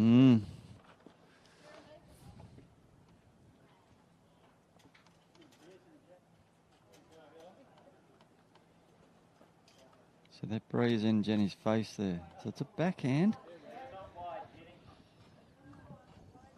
Oh, I don't think that's what she was intending to do. Missed opportunity there. She needed to come a lot wider. That's a backhand shot. Looks like another run shot. And a little pokey shot trying to promote. Oh, she's close to the jack here, David. Got it. I think it's going to be killed again. Yeah. Josephina, she is deadly on that runner shot. Look, killed the last 2 ends and well needed too. That was a critical shot to get that one. She seems to like the pressure, Dave. Absolutely, and it was she saw something on that backhand run shot that I don't think we kind of saw from here, but it was effective and well played. Well, she has those tight sort of bias bowls and she knows what she can do with them, and she just snuck one up under there and collected the jack. Could have been a tad unlucky. She could have went with it. Another blow for Alex and Jenny. Have to hold their nerve here. They're being tested. So 2 dead ends, and the time limit is 2.5 hours. Is that right, Dave? 2.5 hours, 16 ends. Okay. It's a very low-scoring game. Josephina with the last bowl again, or second last bowl, sorry, that time. Last bowl, last end. Quite pleased with herself. And Jenny and Alex just need to scratch their head and go, Yeah. well, you know, let's just do it again.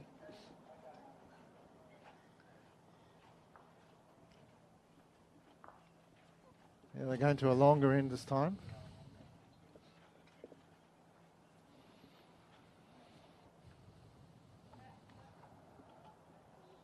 I'm impressed with Jenny. She's so consistent. Nice action, good balance, nice fluent transfer forward. Look, getting the mental picture now. Such a simple action and Bang. lovely.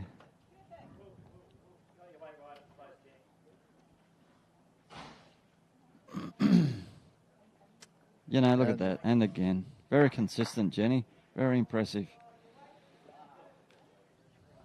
And quite difficult out there too, I might add.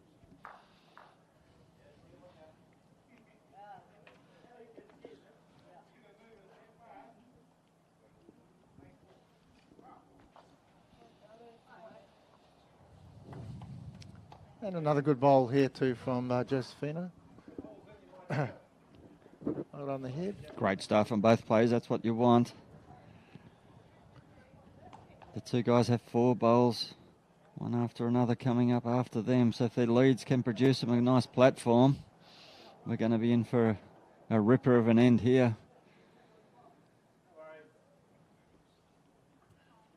Scott and Josephina desperately would like to win this end.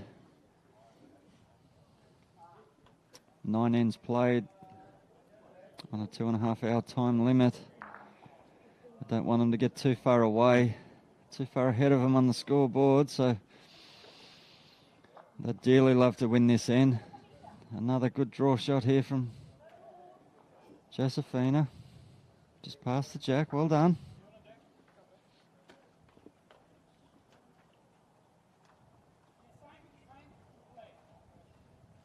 If they could cross over with Scotty outdrawing Alex here, the game will. I think the game will tighten up again, and it'll be pushed right to the end here, Dave. Couple of shots from Josephina really kept them in the game there. Two killed ends in a row, kept them live. So the next couple of bowls are critical. And I think Alex has bowled a pretty nice bowl coming down here.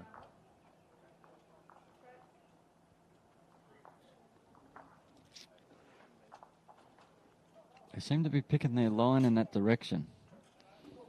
The other direction, the wind, the angle of the wind must be affecting a little bit.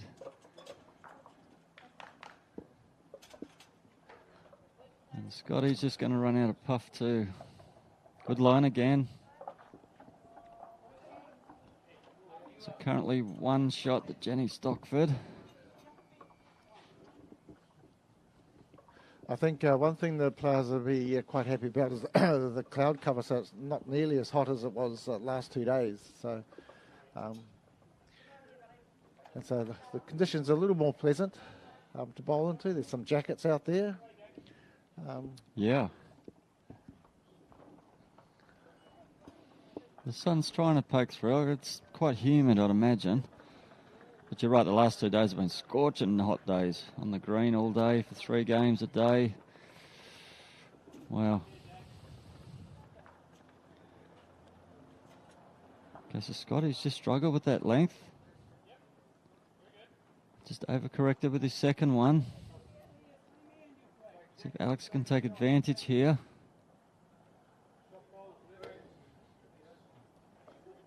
Weight's pretty good. Not happy with it, but I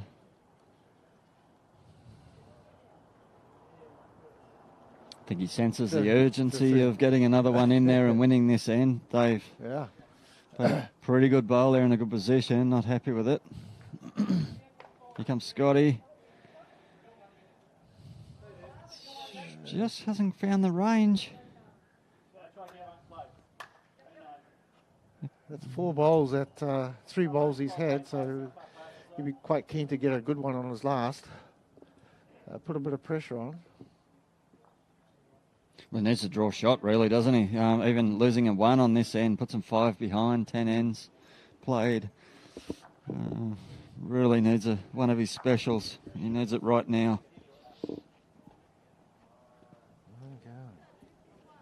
Alex Reid not happy with that one. That's a bit unlike him.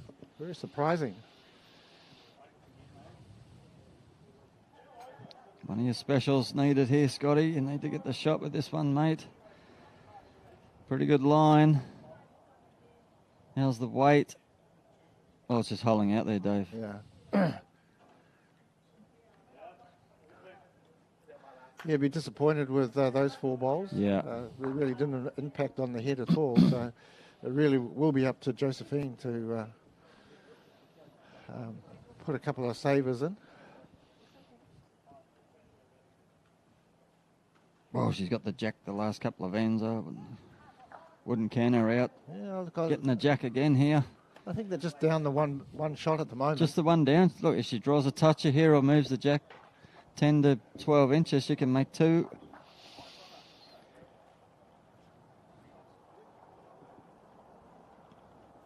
She likes that backhand side too.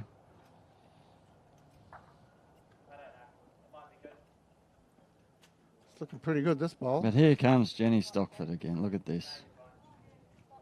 And a beautiful bowl again. Fell back, very close. Just the one was the call.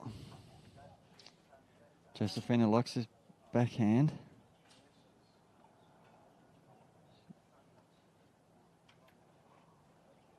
Tell you what, Dave. What can she do here? She's got this jack again, has she? Ooh. It's exciting watching. He always gives it a chance.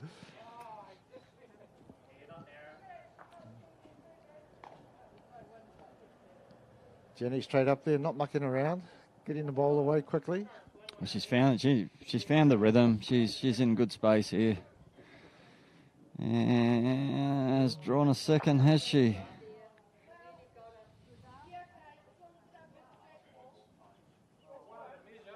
One and a measure's the call.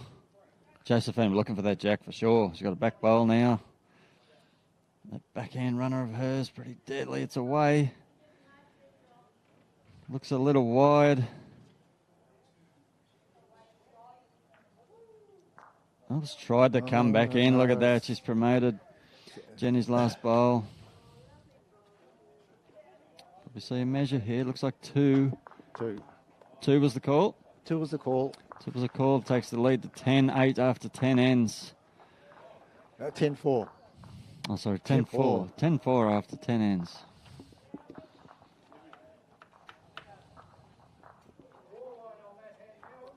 Well, they really need to string a good end together this end. Get control of that jack again. Change the length of their preferred length.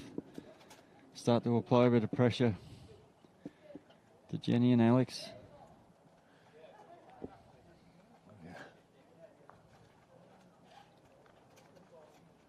Tried to come home at the end, didn't it, Dave? Yes, just didn't quite turn enough. Just missed it with the first one.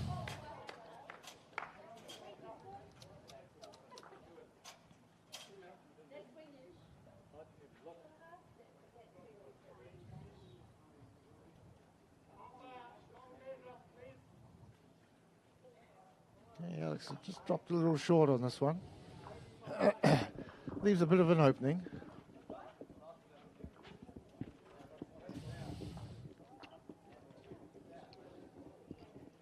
I'd only have to say Jenny Stockford's been the star so far. She's been the most consistent.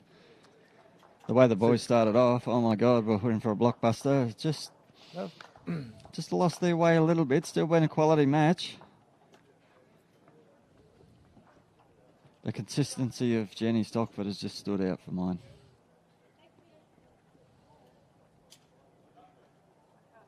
Yes, Alex started out like a house on fire, and he just kind of slipped off a little bit. But here we're looking at another pretty good bowl coming in.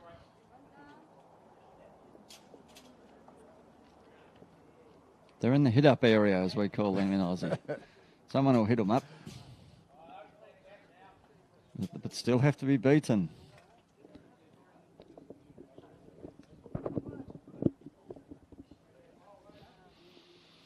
Oh, Scotty's just a little shy on that one.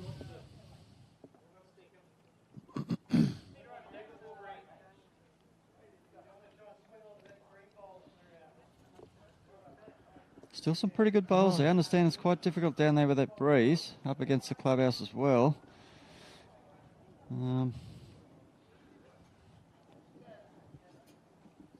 Josephina needs another one of her specials here just to kick the end off in their favour and then start to build on that. Alex is holding both the shoulders at 10 o'clock and 2 o'clock, so probably won't affect Scotty's bowls too much. But, Josephine will come under those and under the jack, I'd imagine.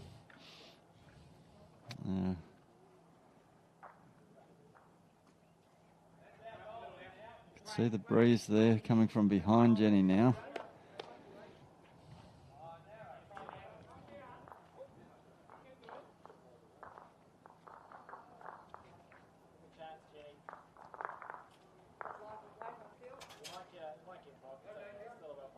Never far away. Just promoted Scotty's bowl. One down at the moment.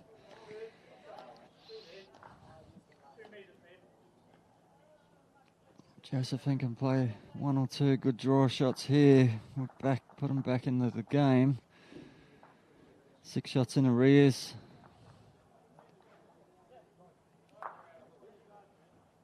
Oh, what's happening here? Okay. Oh, Scotty, you're a genius, Scotty. In the hit-up area, 2 good shots on the line now. Hard to beat.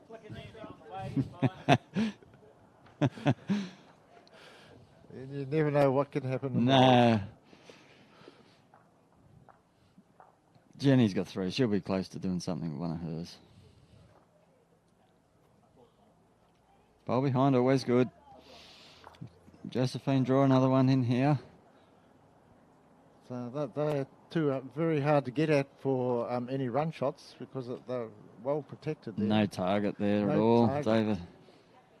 You need to draw around. Oh. Okay. Could be 3. Could be 3 there. Difficult to get shot, isn't it, now? Yeah. I mean, if you're comfortable playing the forehand, Is that you on the side, eh? it's me up there, yeah. Through to me, it's good. Metre of weight underneath the Alex Reid bowl is the call. Yep.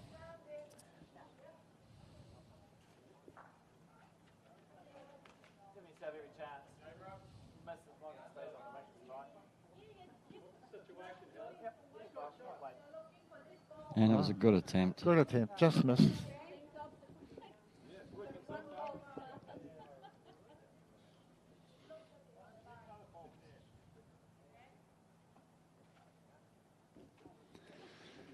Josephine can add another one here and hold 4. Little, okay. Geez, it looks difficult to get the shot there.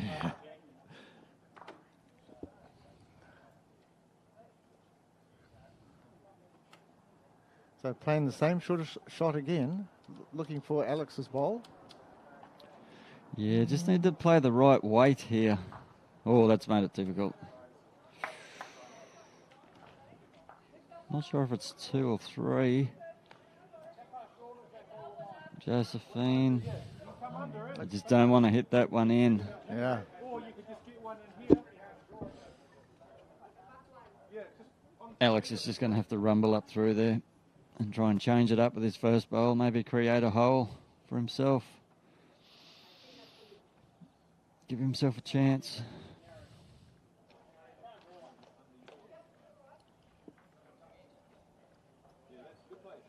Josephina.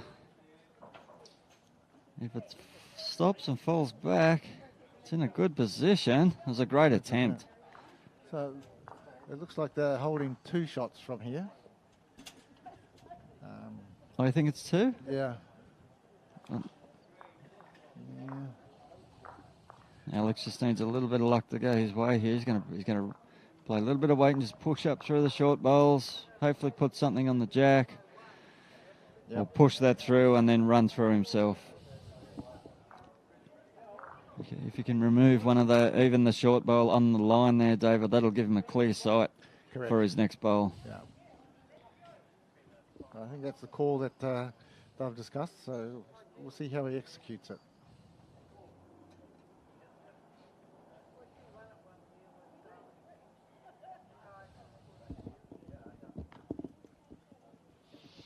Or firm grip.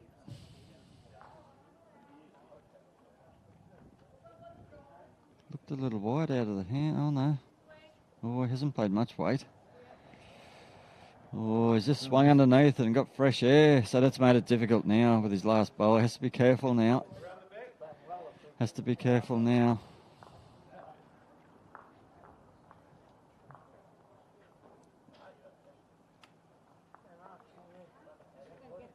He's got plenty of width on this bowl coming in, so if he can draw around.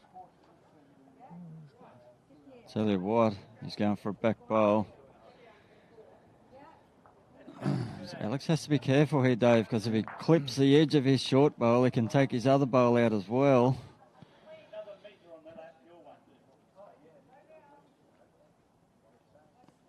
He likes it.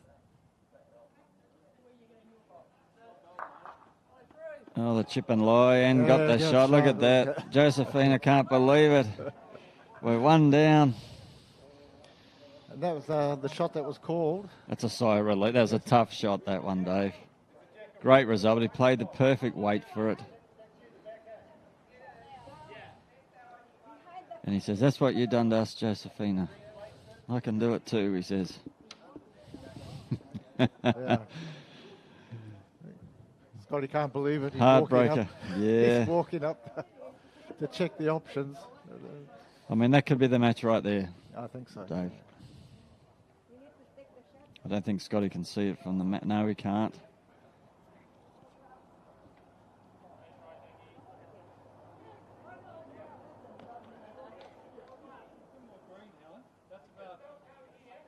Oh, the girls are chatting away and laughing and talking. They're having a good day. Some good bowls played by all players.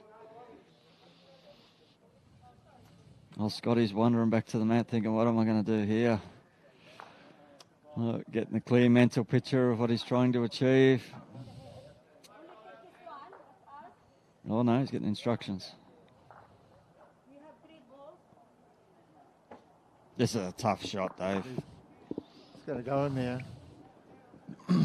Bit of weight. Hope for the best. He's got to time it right, tell you what. Not too bad. Under that, and he's... Oh, that was a super effort. I think they're going to take one and run here. He nearly had that. Yeah, nearly had it. That would have been the shot of the event if he had got that one, I'll tell you. Especially under the pressure he was under.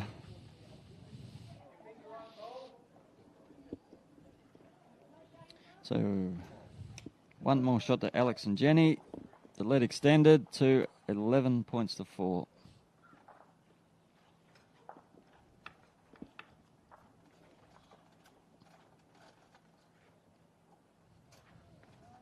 And this is interesting. A shorter length. A shorter length roll here. This could be interesting. So Scotty and Josephina will need to score on this end. Otherwise, will just the run rate will get a little outside what they can get. How are we looking for time? I didn't... Look, they've got probably... About 40 minutes? 40 minutes left. Okay. So we'll probably get through to about 15 ends, I think. We've had about 2 or 3 killed ends at the moment. Yeah. Oh, it's a good opener from Josephina. Okay, a couple more of those.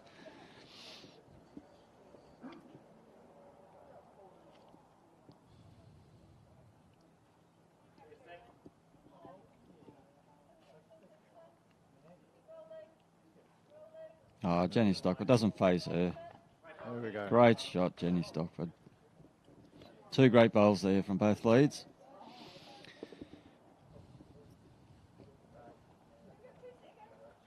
Josephina can trail the jack or get the shot back here. She's played a good weight. Here it comes, Dave. It's going to be in a good position. Oh, yeah. Great bowling. Josephina put her partner in a good position here. They've got plenty of chances. But need to take them this end, Dave. Can ill afford to lose another end. Yes, once you get a little far behind, then you have to start trying forcing the pace, forcing shots, and you kind of lose your rhythm a little bit.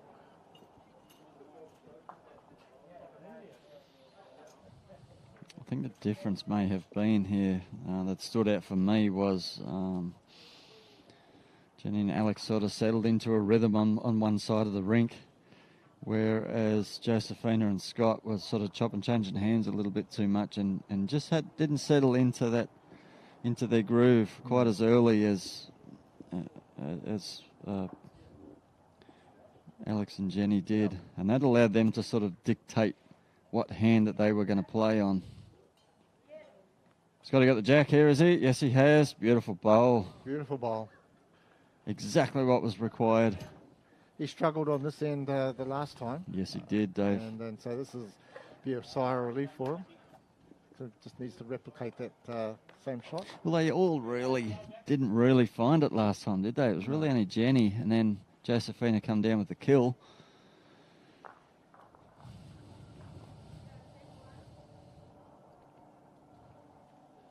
Scotty can repeat the dose here. A couple of short bowls blocking the way up front.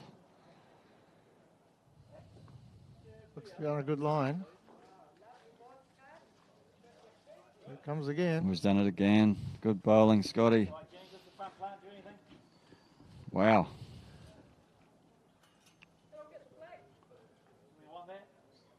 If I get the splitter, is it okay too or not? Yeah, I think there's going to be a bit of a weighted shot coming in here. Try and split them open a bit.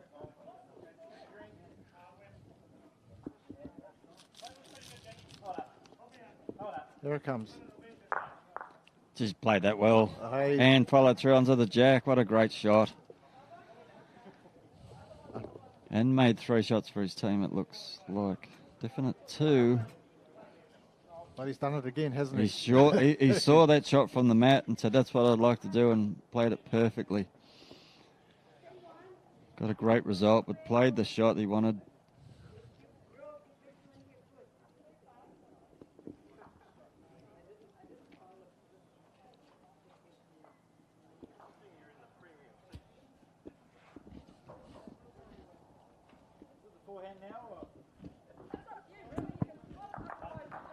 They're going to now consolidate this, and if they can put another couple of bowls in close, I think this will pretty well wrap the game up for them. Where's my bowling relation?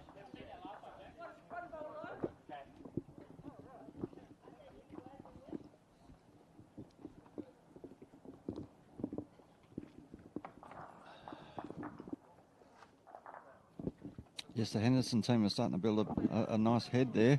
Just starting to build a bit of pressure and a bit of confidence in themselves to get back into the game. And then Alex plays a bomb of a shot like that, follows through onto the jack. That's what he said he was going to do. He called that shot, played it perfectly.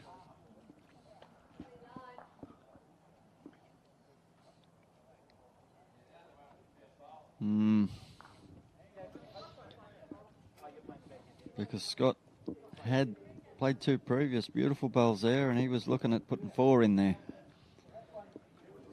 And the jack moved and just disrupted his rhythm a little bit. Now Josephina will be looking at something. I'm not quite sure because it looks quite messy from here with all them shot bowls in the way. They're down a few at the moment. So. Yeah, looks to be 3, does it? At least 2.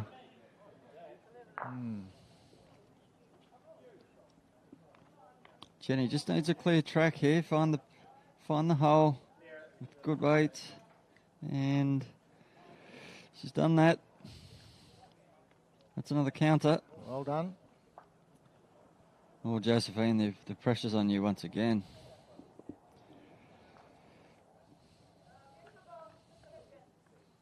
she's in the area, I tell you. She's going to come off that one and wiggle down onto that one. Fell out. Oh. There's never a dull moment, Dave. Never a dull moment. Alex says that they're holding 2. So there's still work to do for Josephina. It was a beautiful touch play, beautiful weight there. Just didn't quite get around the short bowl, but wiggled up and almost got the shot back for a team. Look at that from the mat. Looks very difficult to get in there, in the position you're in. Down on the scoreboard, down on the head. That's it.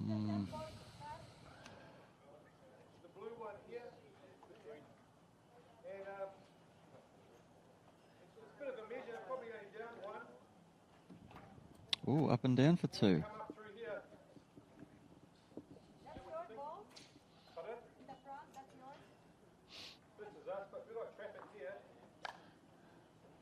Here we go again, Dave. Just played one on the backhand and was close. Yeah.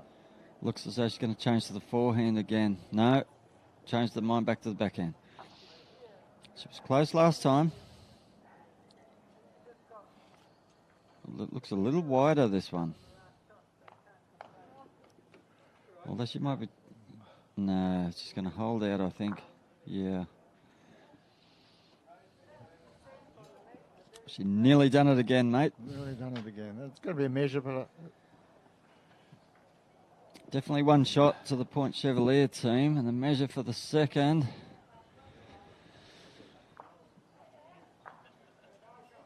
One, only the one.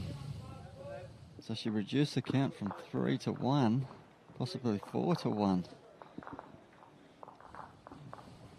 I see the breeze now picking up. It's getting quite strong and gusty. It's certainly going to affect the rinks on the far side, outward towards the to the sea. Away from the clubhouse. Away from the clubhouse. So, but it's a cross breeze, so. Yeah, looking at that windsock, it seems to just swing around a little bit, like a 45-degree angle, or a... Oh, you can't look at that. It's confusing me. Looking at it, the windsock is moving from one direction to the other quite frequently, so quite difficult conditions out there.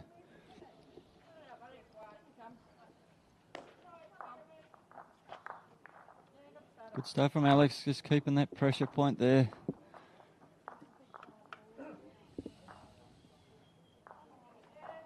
We'll see that. It swung.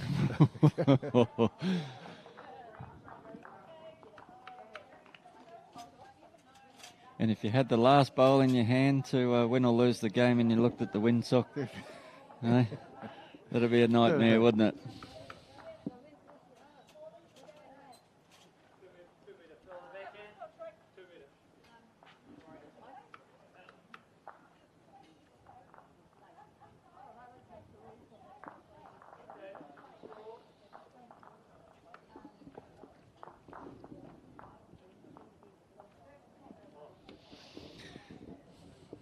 Okay, 4 ends to play, 8 shots ahead or 8 shots behind, depending on which team you're supporting here. I think they'll only have about 3 ends. So the time's going to be an issue here. Time's going to be an issue, so they will have to get 2 or 3 shots each of the next 3 ends.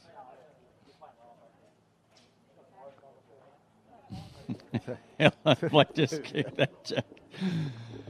Okay.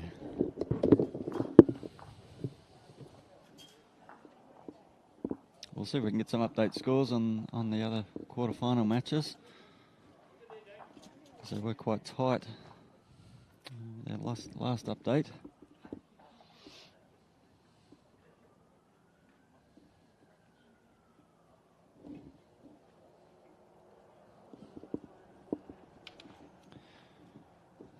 No.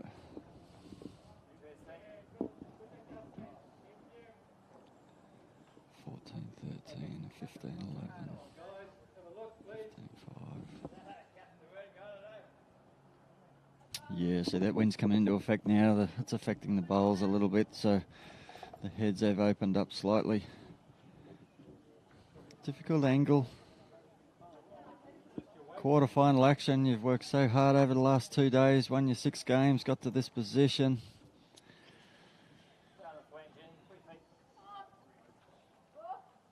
Everyone's a little tired, a little sore. Plenty of room here.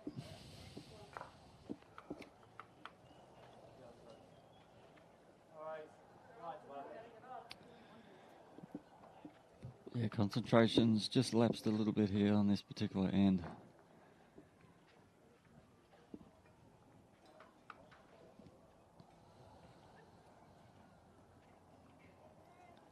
And let's see if Josephina can take advantage of this. Just going to pull up on her too. Okay. She won't be happy with that one.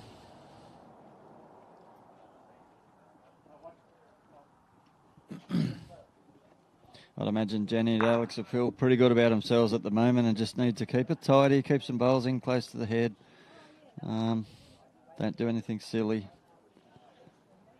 Unfortunately for Josephina and Scotty, they need to make most of their bowls count from this point onwards. As Dave was saying, the time, 2.5 hour time limit's going to have a toll on this game. They're not going to complete the ends required, the 16 ends required, so they're going to run out of time. Josephina has got another toucher. Geez, she gets some touches, this girl. That's shot for her team and well needed. You really needed that one. Needs to repeat the dose there, but Jenny, Jenny's never going to be far away. Here she comes. Great attempt, good position there. Good position. Just got the one. They just need to get if they can get another 2 in there. Yes, but Josephina just played a good shot there. If she can do the same, and then Alex will have to say, "Well, hang on, I need to keep concentrating here." Just going to stop, is it? Beautiful line. You just didn't get past the front pack. Just a yard short. So.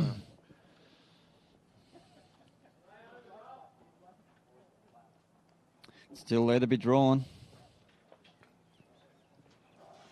Scotty, you probably have 2 feet or more to draw. You could come in and by either hand, really. Yeah, that's right. Yeah, I'll tell you what. If Scott can draw 2 shots here, and they pick up a 3, Alex and Jenny will get a little bit of a wake up and say, "Oh, hang on, we need to keep pressing forward here, because if we lose the next end." I think they may have just relaxed a little bit with that 8-shot lead. Oh, that's a pretty good shot from Alex there. Made it difficult. Scott probably can't see the jack from the mat end now. It's his 2 most important bowls he's got. Yeah.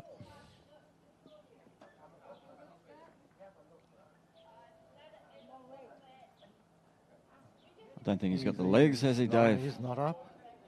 Oh, he's got the line. Perfect. You just can't do that when you're at this stage of the competition. No, he won't be happy with that one.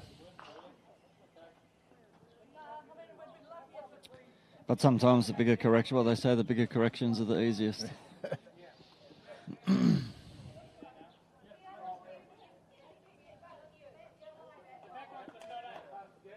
He likes this one, Alex.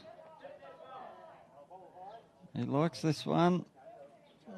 Just going to go a little far. Good attempt. Give it a chance. That's what he needed.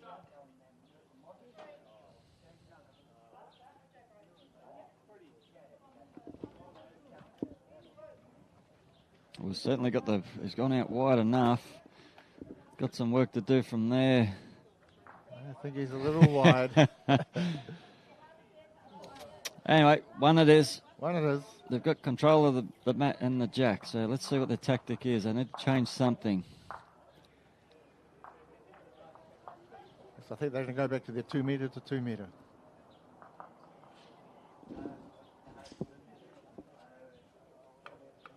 Well, she's left probably 2 metres there, or 1.5 metres.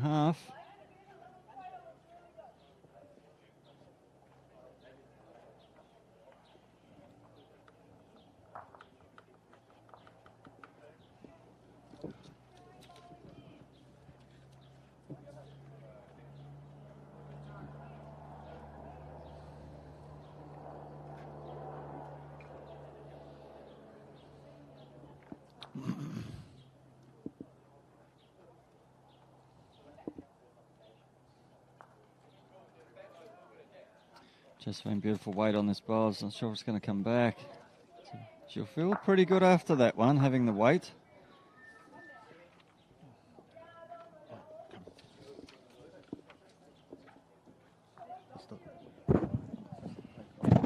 They're those matches there, are they? Or those? That's the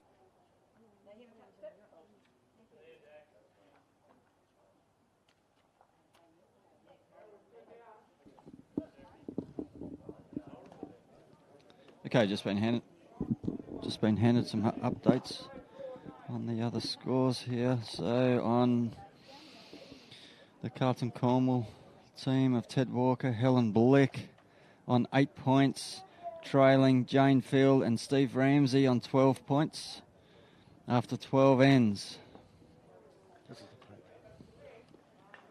This is in the plate division.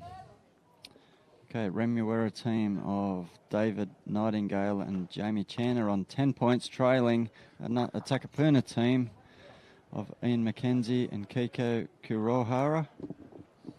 Not sure if I got that right, I'm sorry, on 17 points. So 17 to 10, that one. Epsom team of Colin Boyle and Rosary Selick are on 12 points, trailing Steve Kerwin and Marion Coldham on 13. It's a very tight game there from Balmoral. Composite team of Maria Smith and Kalani Mawata on 5 points, are trailing Andy Ellis and Lauren Mills. Composite team on 16 points. It's after 12 ends.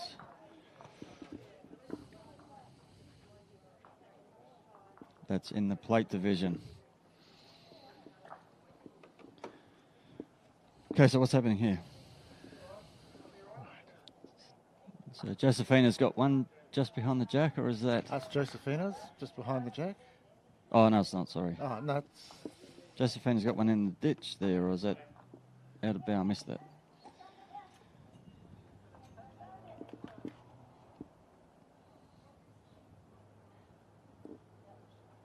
Alex Reid got a wider line. Maybe that breeze has picked up a little bit there. They tend to be going a bit wider or getting stuck out wide. With that swirly wind definitely coming into effect and affecting the bowls there in this direction.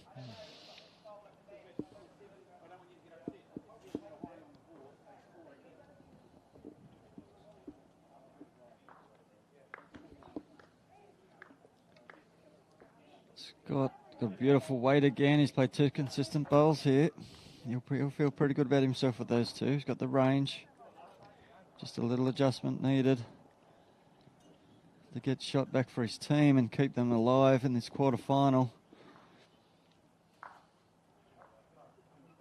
Here comes Alex Reid. Great, good shot, Alex. He's just lost his way a little bit, but just starting to find the range again. Scotty, just a little adjustment needed. I think he's going to go under the head here, Dave. Yeah. Yes, he hasn't been that consistent the last few ends, so must be a little disappointing. Yeah, I think with the breeze there, being up close to the clubhouse has made it quite difficult, and it has changed the green, all the conditions a bit down there, and they've just struggled to stay with that, particularly when it's gusting in certain directions at certain times. They don't have a lot of control, but they'll be feeling a little frustrated out there at the moment. Getting towards the tail end of this quarter-final. Just a couple of good bowls required from both teams to to give us a clear look at how the game's going to play out. And here comes one from Alex. So Yeah, good shot from Alex. Yeah, well timed. He's played that well. Good weight underneath that short, but it's difficult to do. Now Scotty's changed his hand, I think. Yes, he has. It's good line for his bowl. And unlucky, just run into a short one. Because it looks to be at least 2 shots, possibly 3 to Alex Reid and Jenny Stockford at this point. So Josephina's going to have to play one of her specials. Otherwise the game's going to be beyond reach. this is probably 20 minutes to go. And that's yeah. It looks to be. It's at least 2, possibly 3 here. yeah, And it's tough, but there is a backhand shot there for Josephina. She loves that shot so much.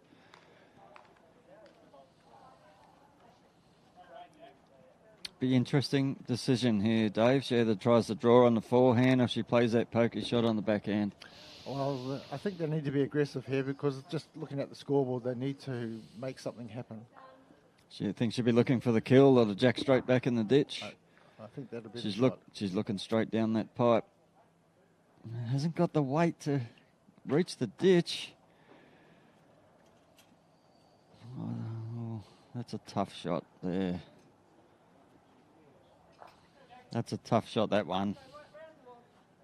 Anyway, she's got a back bowl. She might be more aggressive with the next one.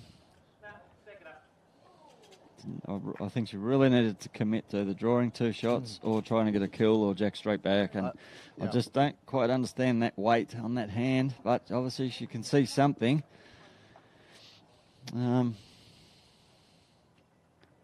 Probably more weight, I'd suggest, with this one. So I think that's not quite, no. She'll be looking to get this jack, I'd imagine. Oh, it's the same weight again. I just can't see what... She sees something there I can't see. I'm sorry. She's under that. Oh, it was a great attempt. She missed that. She might have been close. But, geez, that was a tough shot to try. I think she's cut out a few. Yeah, that was a tough shot, that. But, she comes so close to playing it, Dave.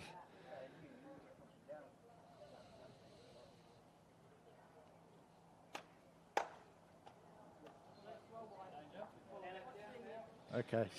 I think Jenny was happy to take the one. A bit chicken there. Yeah. I think she's going to get more than one, but yeah. She did have a wry smile after she delivered that bowl.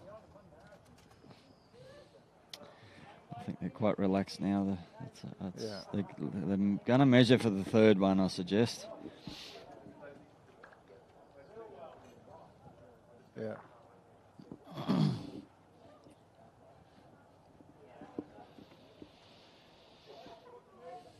And I think that's pretty well it for this match. Again, as you say, Jenny's played some fantastically consistent bowls, and Alex has chimed in with some beautiful bowls to secure heads in the shots when required. So an all-round good team effort. Oh, exactly. Pretty good outfit, this one. They'll be one to watch in the semi-final for sure. If they both put it together. 2 very talented players. Jenny continues on the form that she's shown here and the consistency here. She's going to be very difficult to beat from that position, whoever's up against her. Alex is obviously a very talented player as well. Started off on fire. I think he'll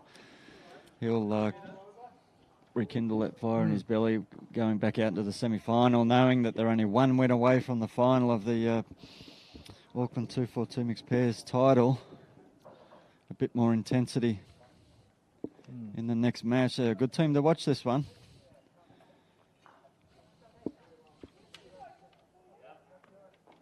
You say they got beaten in the semi-final last year, Dave, so they know what it's like. They did get beaten in the semi-final, and it was another close-fought game. Okay, so they know what it's like to be beaten in the semi-final, and they'll be determined to go one step better and make that final and claim that trophy this year.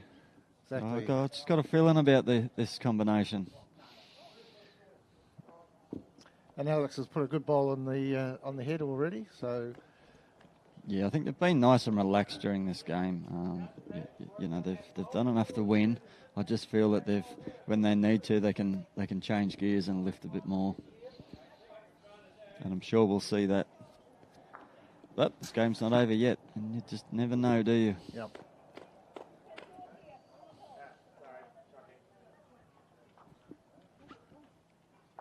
Scotty just coming this direction has just not quite found the range. He's just been a little short coming this way.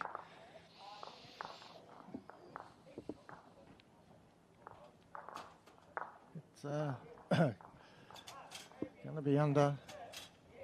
He's played a good weight there. Just a heavy finish with his black bowls on that side. So, Josephina, she can change over again, holding a couple of good shots for her team. It's almost getting to the last throw of the dice in this match. There's some close matches outside though, I can see on the scoreboards. I can tell you, I'm not sure if my eyes are correct.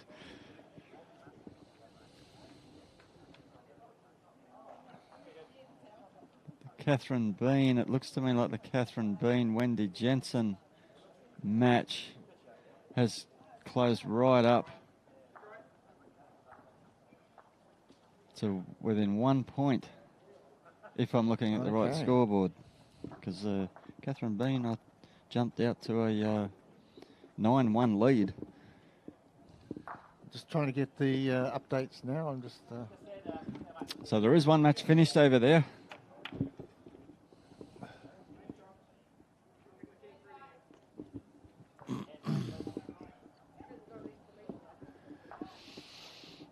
Okay, how are we going here?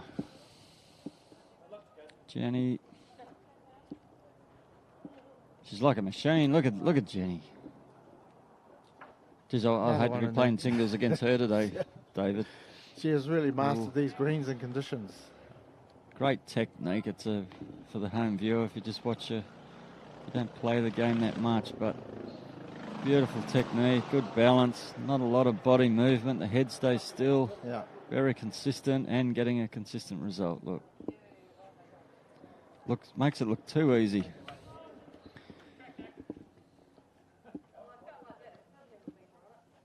And how's this one looking? There's another one. 3 shots, 4 shots to Jenny's played 3 beautiful bowls there. Josephina, what are you going to do here? You need to convert this head or create a shot somehow. It's a forehand little runner. And doesn't like it. It's just pulled it across the front. Oh, things are starting to look dark now, Dave. I think it's at the shake hands time very shortly. Well, they're 4 down at the moment. Jenny's holding 4 shots. This is going to be number 5. Hang on. Nice back bowl in just for a bit of insurance. Josephina, what have you done this time? It's going to come across the front again. No, you're close this time. Going to run through. Yes. Got the shot back for your team. She's very good at that, Dave. That's another great shot. It's a saving shot. She does it under pressure. Probably just a little too late.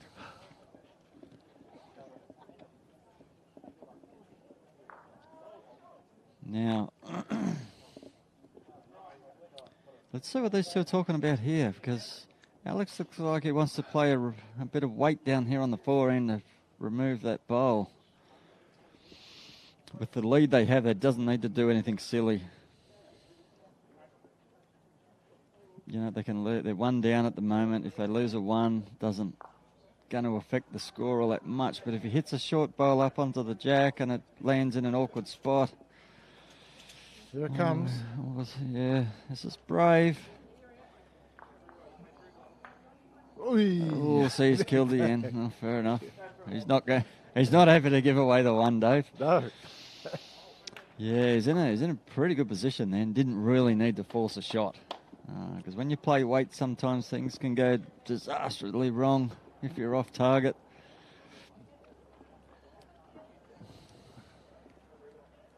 But here it comes. Bang, got the jack clean out. Good shot. And all his weighted shots have given him results.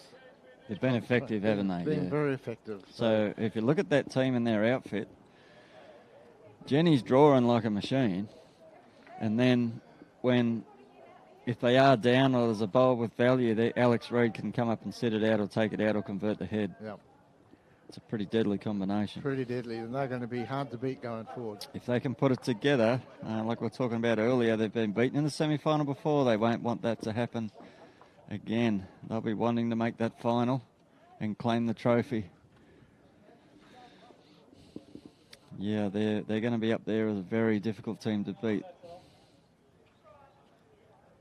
This team from Point Chevalier, very impressive performance from both. Yeah. Just see if I can get... Okay, so that Wendy Jensen game is 15 all on 15 ends. Start chewing your fingernails.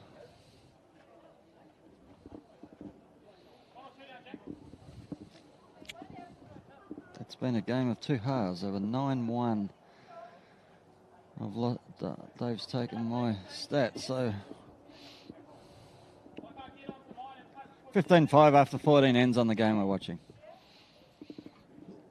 Good start by Alex. Even a better reply by Scotty. What a great bowl. That's what we need, mate. A couple of front touches like that. Can score 8 in one end.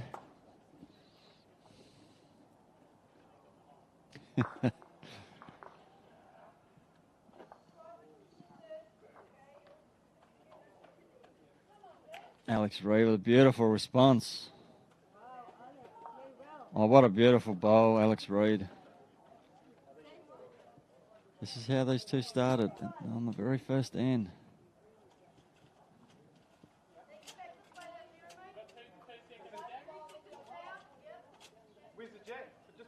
So nobody's giving up. So Josephina has called Scott to repeat the dose.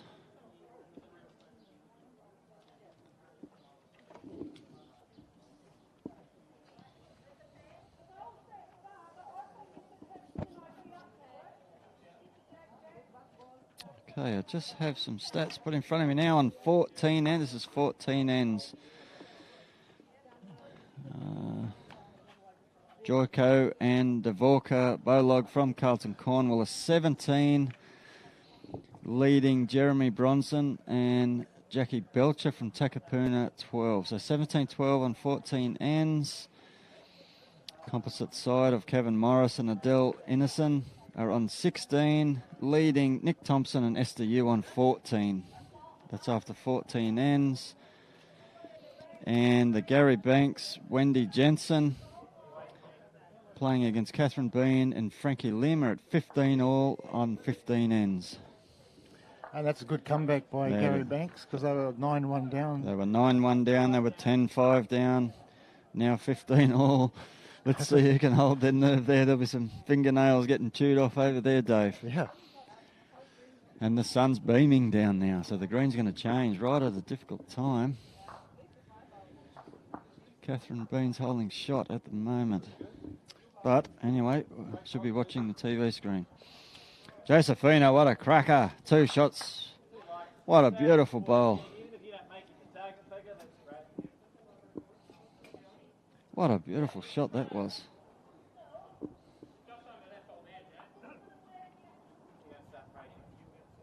They're not giving up, Dave.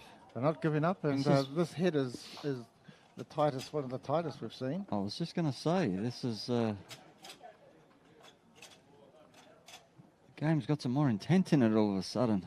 Getting towards the end. Josephina, can you repeat the dose now and put some pressure on?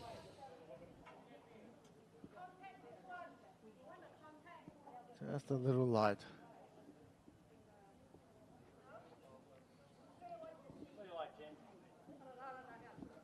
It'd be hard to miss the draw on the forehand. We quite like the backhand. Your bowl on that, there's a bowls gap between them. Jack is square onto the black. So if you play backhand through here, wait to me, Jack will squeeze to your left. There you go. Call from Alex Reid. Very confident. Just 2 metres of weight on the backhand and just promote my bowl and pop the Jack out there. That's all good. I like that. Not far away. That was very close, wasn't it? You think he's played a bit of snooker before, old Alex? Hit that onto that and pop it out there into the pocket. Alex is being very good indoor bowler. Is that right? Yes, he has. Mm. So he knows all about strategy and where Jacks are going to go. And Okay. That's a good bowl there from Josephina. Right where Alex wanted it to go. So Jenny, very close with the first attempt. Ooh. Turned away very quick. Might have got a puffer win there. yes, she hasn't really had to do a lot of weighted shots. No, She's she been mainly relying on her, great draw bowling. And there's only a 1 bowl target there, to be fair. It's a difficult shot, but at this stage of the game, Josephine, a good attempt again.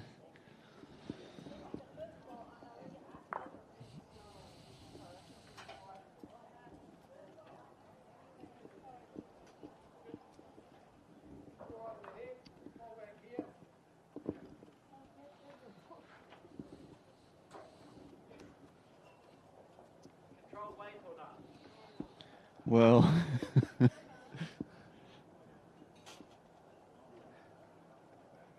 he's going to try it. He doesn't need to do anything silly, but he's going to give it a go. Bit of a practice shot. He's controlled the weight nicely.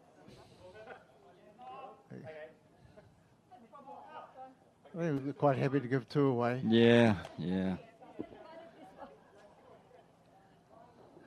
Just the one end to go.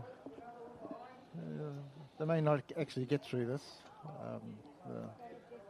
The bell will be due to go in 2 or 3 minutes. Okay. So you think they'll roll the Jack again or no? I don't think so. No. They're holding 2. That makes them 7. So mathematically, they're not out of it.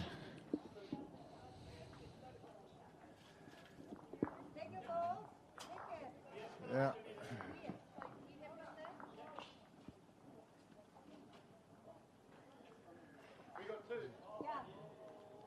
So I think it's going to... Well, Wendy Jensen just was down on the head and just got the shot with her second last bowl. She's in the skipper's position. She has one sitting right on the Jack now.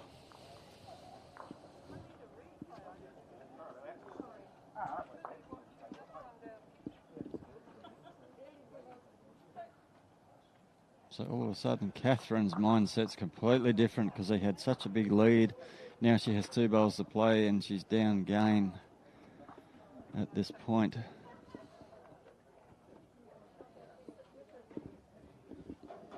Oh, they are playing the last end.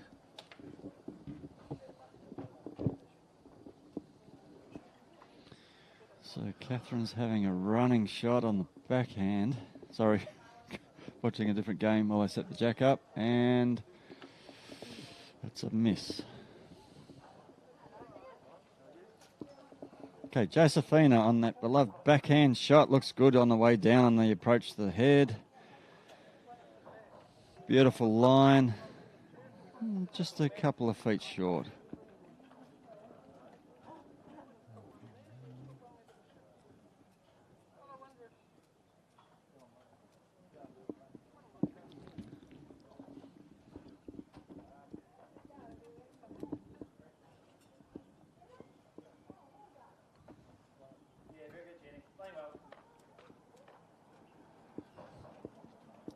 And Jenny, as always, in the zone.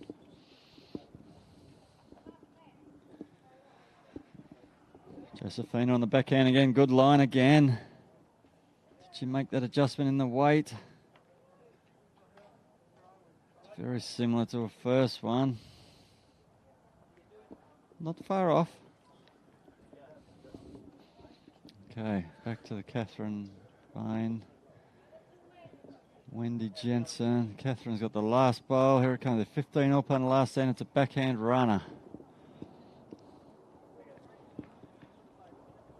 And it's away with pretty good pace. They're all looking at it, and it's wide. Wendy Jensen and Gary Banks get away with a win there from 9-1 behind. Bit slow out of the boxes. What a comeback, what a match.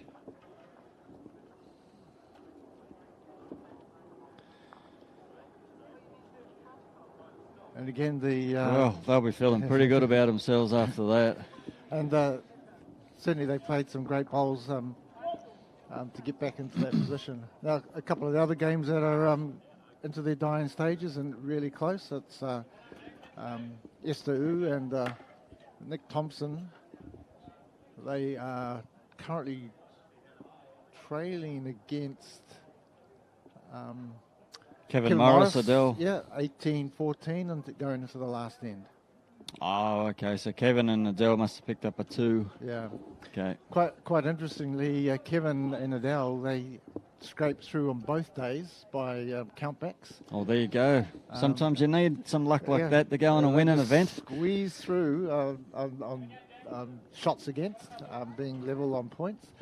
Interesting also, they're a new combination. Kevin and Adele, Kevin was put his name down to play but hadn't had a partner, so paired up with Adele. From that's a good story. North Harbour. They haven't met before, and so here they are through to the semi-final. Oh, congratulations. That's a good story. Well, not quite to the semi-final yet. Still a couple of bowls to play, but... Great bowl, Alex Reid. Look at this. They're very consistent combination, these two. Josephina and Scott McCamish have played very well also. Played some big bowls when they've needed to stay in this match against an informed team. Scott almost promoted that bowl for shot.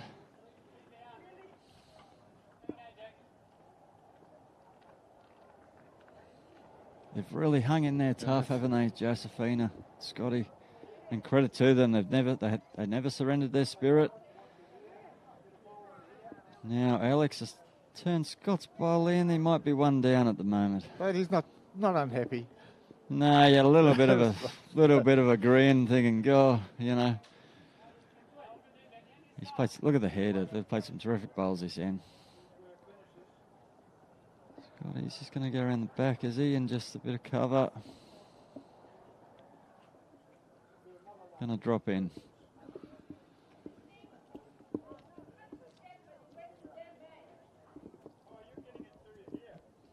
Alex just to arrive into the head with a couple of feet of weight, get the shot back for his team, and what did he do? There you go. He's just made 4 or 5 shots there. So as easy as that. That's how it's done, Dave. Yep. To get him to show me that one.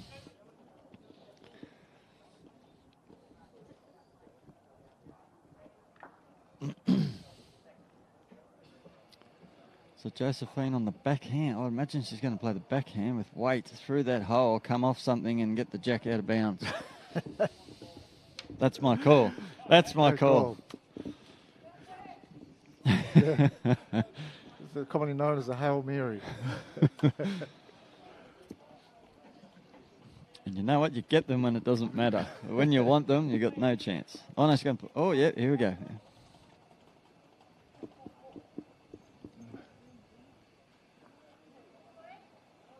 Backhand, it's a good track. Just on the outside, I think. Oh.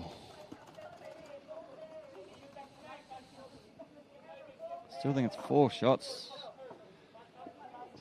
to Point Chevalier.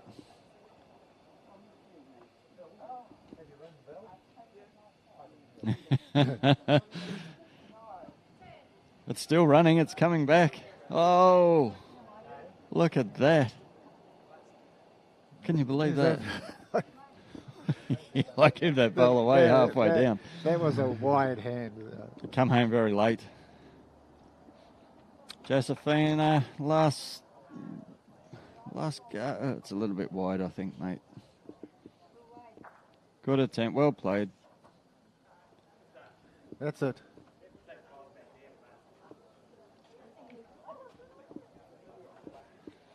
Yep. Congratulations, Alex and Jenny. Very well played today, very consistent performance. Look out for them too. And they Wendy Jensen and Gary Banks are also into the semi-final. They're in separate halves. right. Okay. And So there's a potential final game there.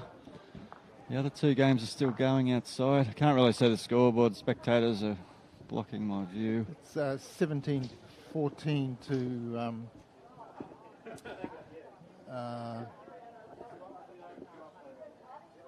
17-14 to Waiko against Oh, okay. yeah, against Germany. 17-14. Yeah. Now this is their last end, and so Thanks for joining us, folks. yep. Thank you for joining us. So- We'll be back on air live streaming at 12 o'clock. That'll be for the semi-finals. Thank you very much.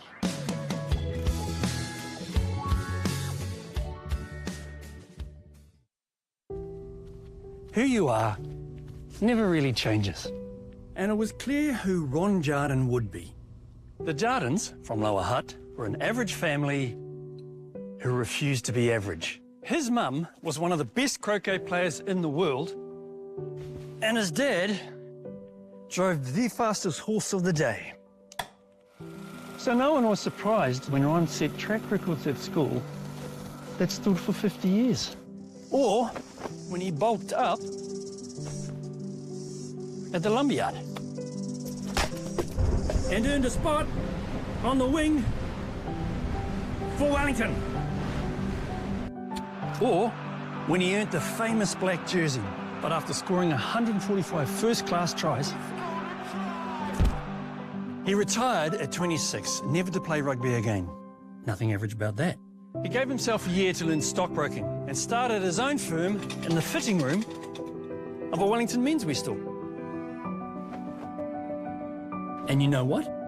Jarden became New Zealand's leading investment and advisory firm. They help fund airports, power stations, iconic buildings, advising companies, governments, and iwi, enabling homegrown brands to reach a global market. And now they help over 50,000 of us to navigate the highs and lows to reach our financial goals. Jarden helped Corrine and Mark invest and retire in Wanaka. And one day, they'll help the grandkids retire in Wanaka too. Because whether the future's about what matters most to you, or the next big thing, we're focused to deliver great outcomes for our clients. Whether they're the next Ron Jardin or anybody else who refuses to be average.